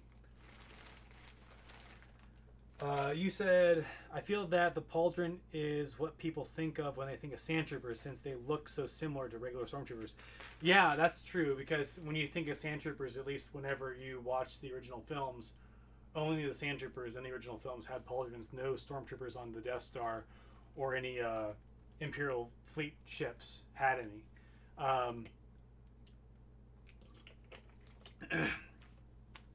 The sand troopers, there's other details to the sand troopers. For example, the ab plate on a sand trooper, there's some buttons on the side.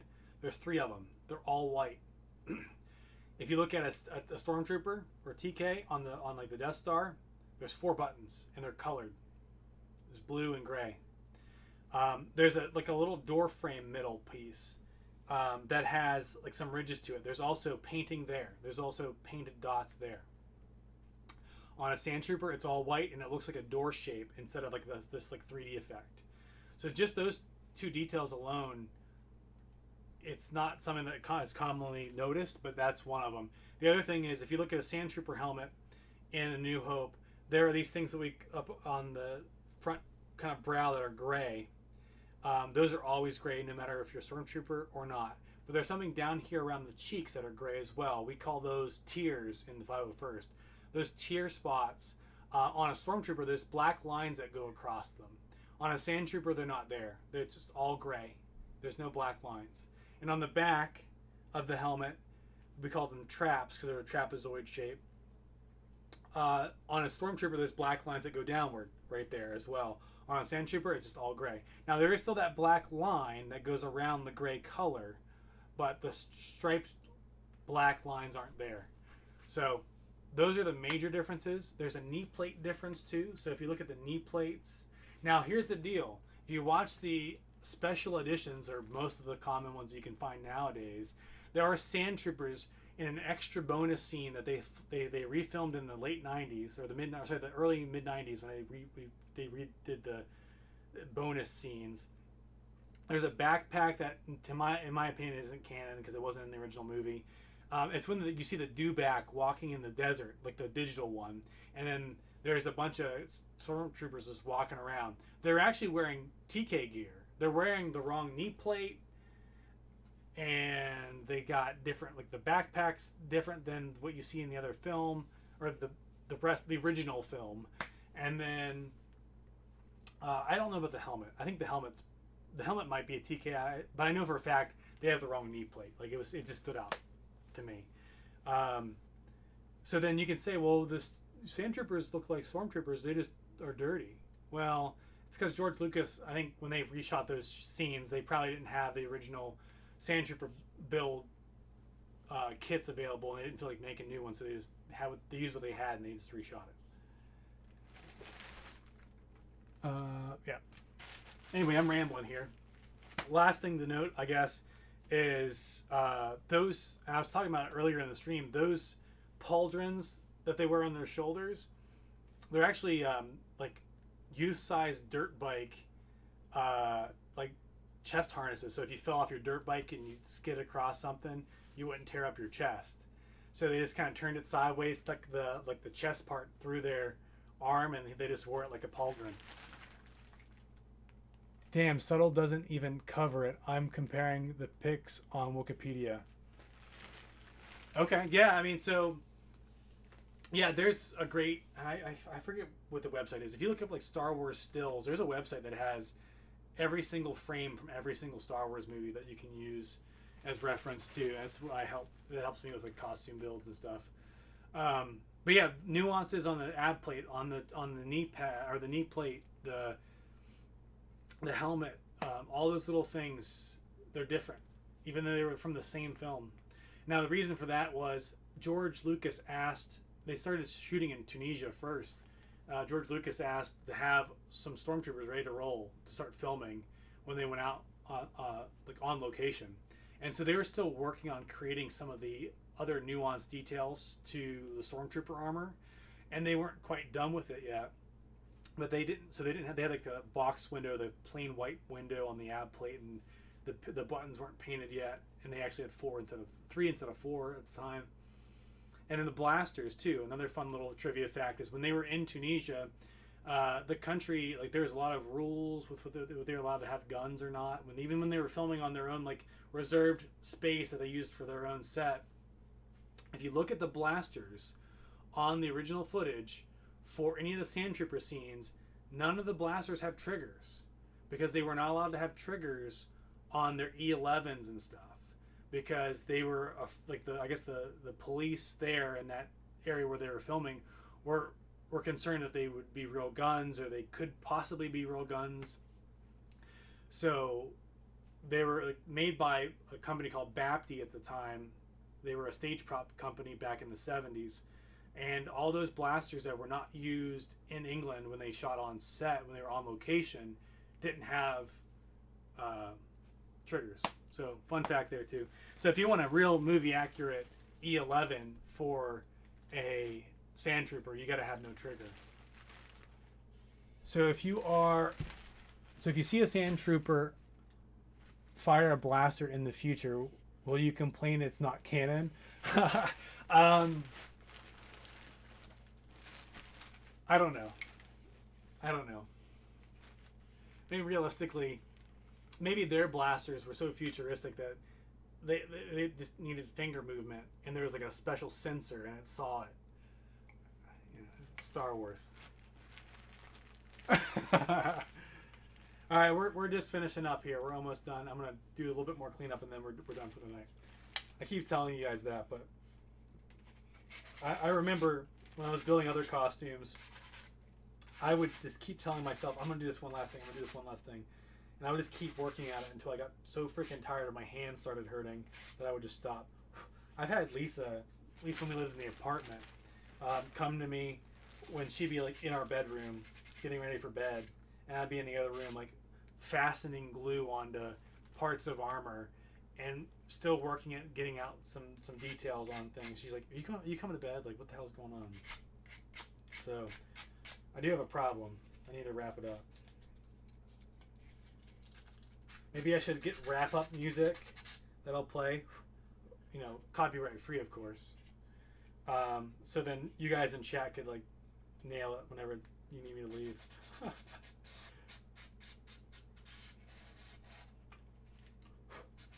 So I'm just going through the gap again. I'm just folding the sandpaper and sliding it through the gap to get all the rough edges out, as well as some of the divots that were left from holes that did not get filled whenever this was molded, or whenever this was created. Not really molded.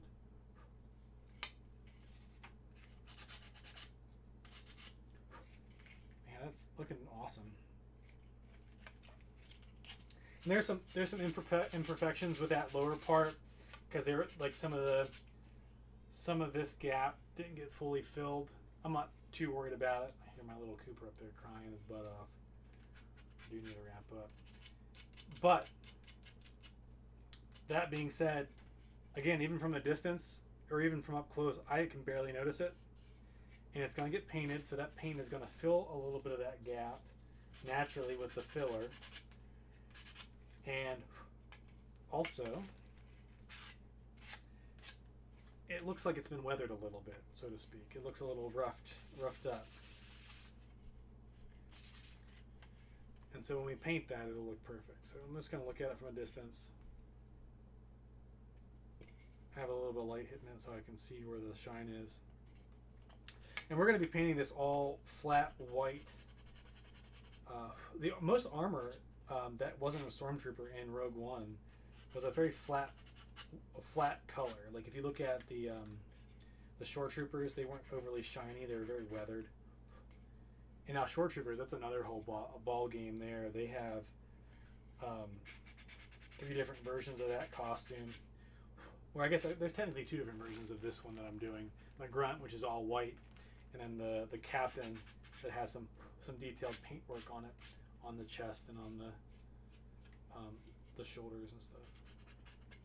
All right, well that looks pretty good for now.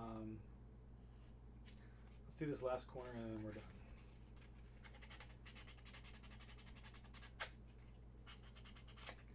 So again, thank you guys for hanging out. I have 7 people watching right now. I appreciate it.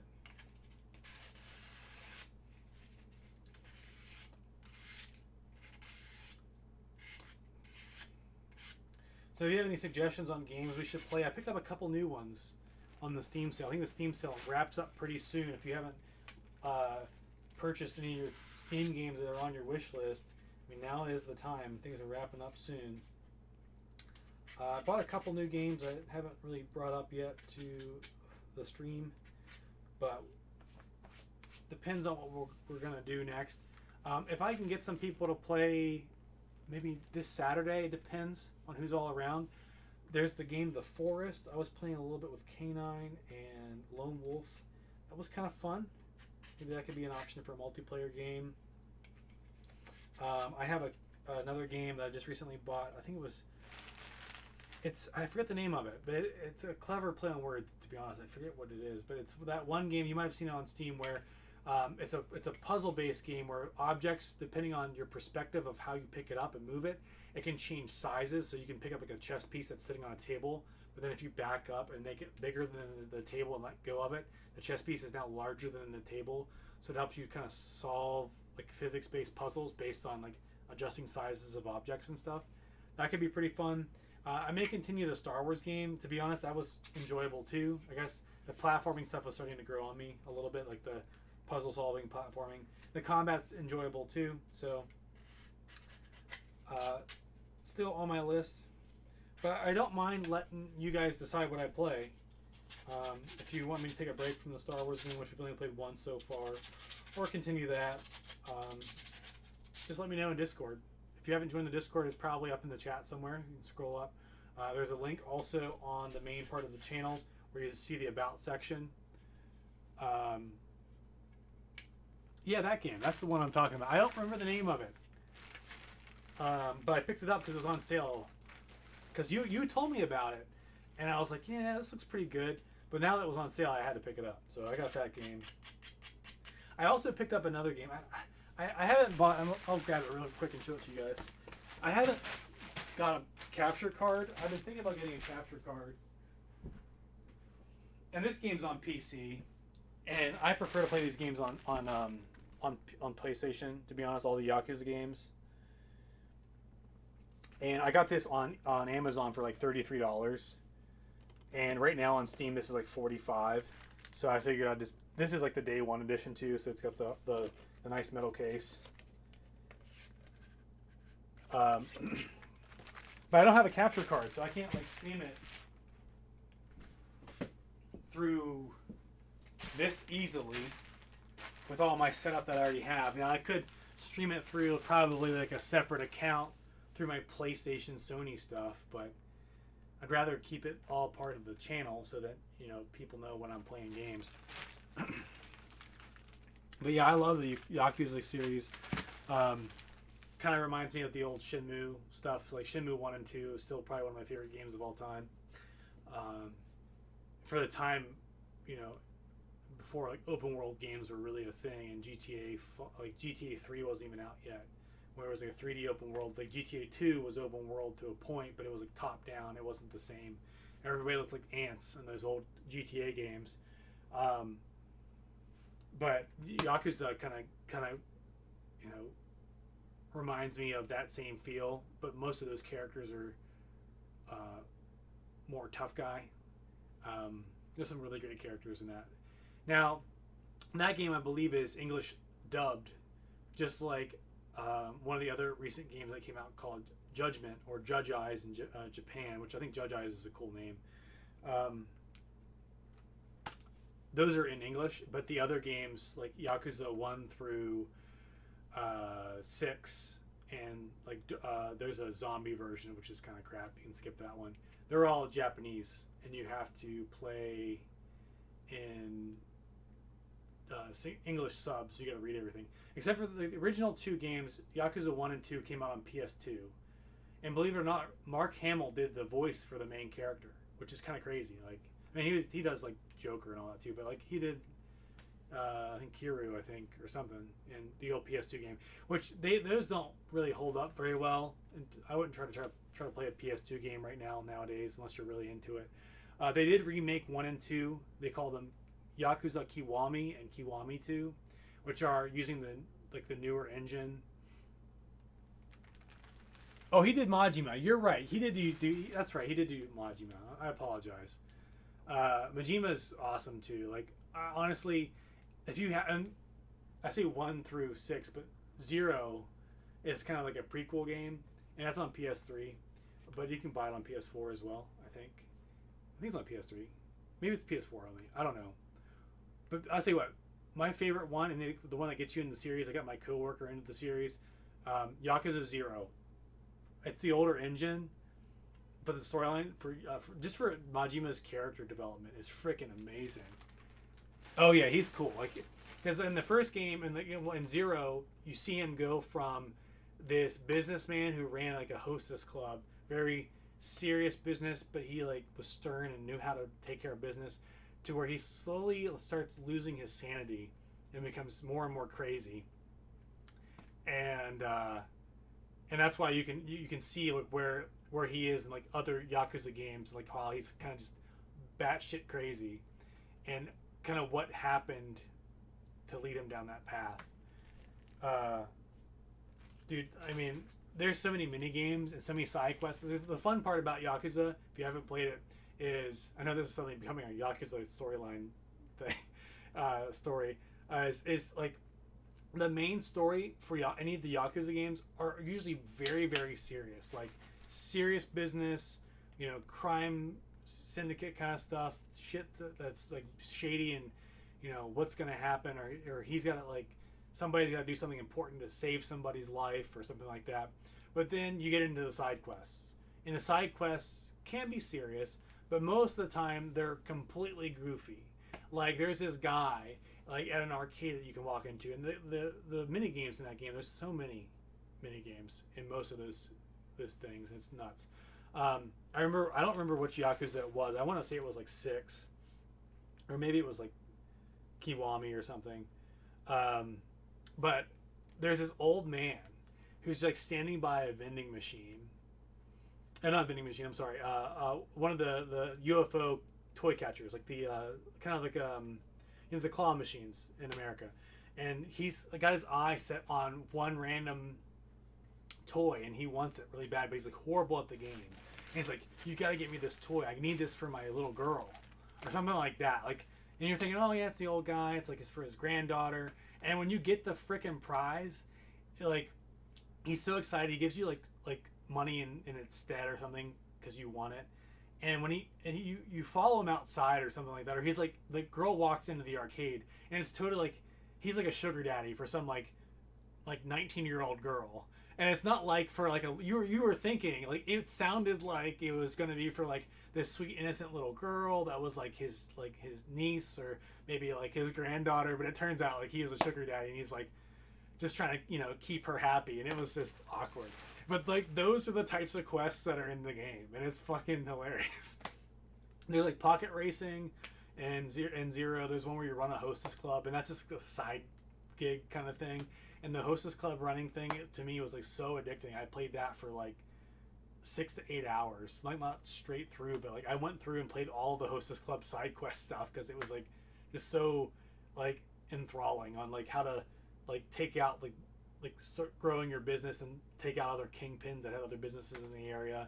And you had like mini game aspects that you were trying to do to like maintain the different tables all at once. So it was cool. All right, let me finish this up. I keep the sidetracking here, and then we'll wrap up. Again, if you have suggestions and you are in the Discord for games to play, let me know. We'll probably play a game this Saturday. I've been playing games on Fridays, but prefer probably to do Saturdays.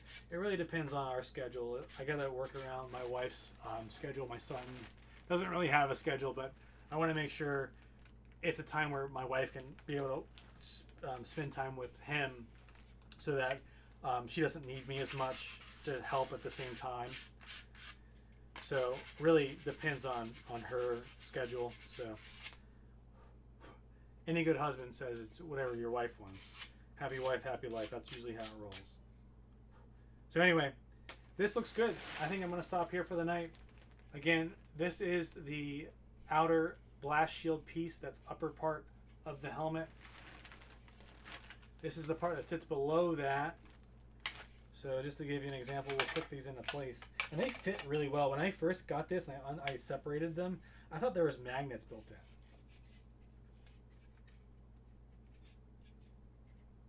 That's how well that this thing fits. So see, I'm going to hold this up. And see, it doesn't fall out. It just sits in there so perfectly. And then finally, it sits right on the helmet, as we saw earlier. I'll do this camera. And that, once it's painted and weathered, it's going to look freaking sweet. We'll also need to cut this out later, so then I can actually get a human head in there. Once this is all cut out, and I'm going to have to do this probably off camera because I'm going to have to get some heavy duty equipment to get this thing trimmed out. We'll see. I'm going to plasti dip the inside. So if you're not familiar with plasti dip's used for adding rubberized grip to tools, all kinds of stuff. It comes in a dip form and it comes in a spray can form. I've always used the spray can form because I'm usually adhering it to something. I'm not dipping something into it. And the plasti dip will add some additional reinforcement and security to the inside frame of the helmet itself. It's also going to make it look, it's all going to be black. I'm going to use black plasti dip, so it'll be darker, so you'll be less noticeable to see up inside the helmet whenever I'm wearing it. It'll also match the neck piece that I wear, the neck piece, and like the balaclava that I'll wear to kind of hide my chin. I also have a black strap. I have to buy that still. I don't have that. There's a black strap that and a chin cup that all the shore troopers wear. The actual chin cup you can buy from England. They still have them. I don't know if I'm going to buy the legit one that they use that was on screen. I probably will. But again, it's something that you don't really see in the costume because it's up in the helmet. It helps the helmet stay on because of the way this helmet is made versus like a traditional Stormtrooper or TK. It kind of slides on and it doesn't fall off after that. That's it. So we'll get this helmet prepped a little bit. We'll probably show it off some more. We'll get to cutting next week or sometime soon. We'll also show off some helmets that I already have created and built over the last few years since I've joined the 501st. So anyway, thanks for hanging out with me tonight. I will wrap up the stream here. If you have any questions again or want to provide suggestions, check out the Discord. It'd be great. Thanks for hanging out. We will do some more maker stuff later on in the future. Later, guys. See ya.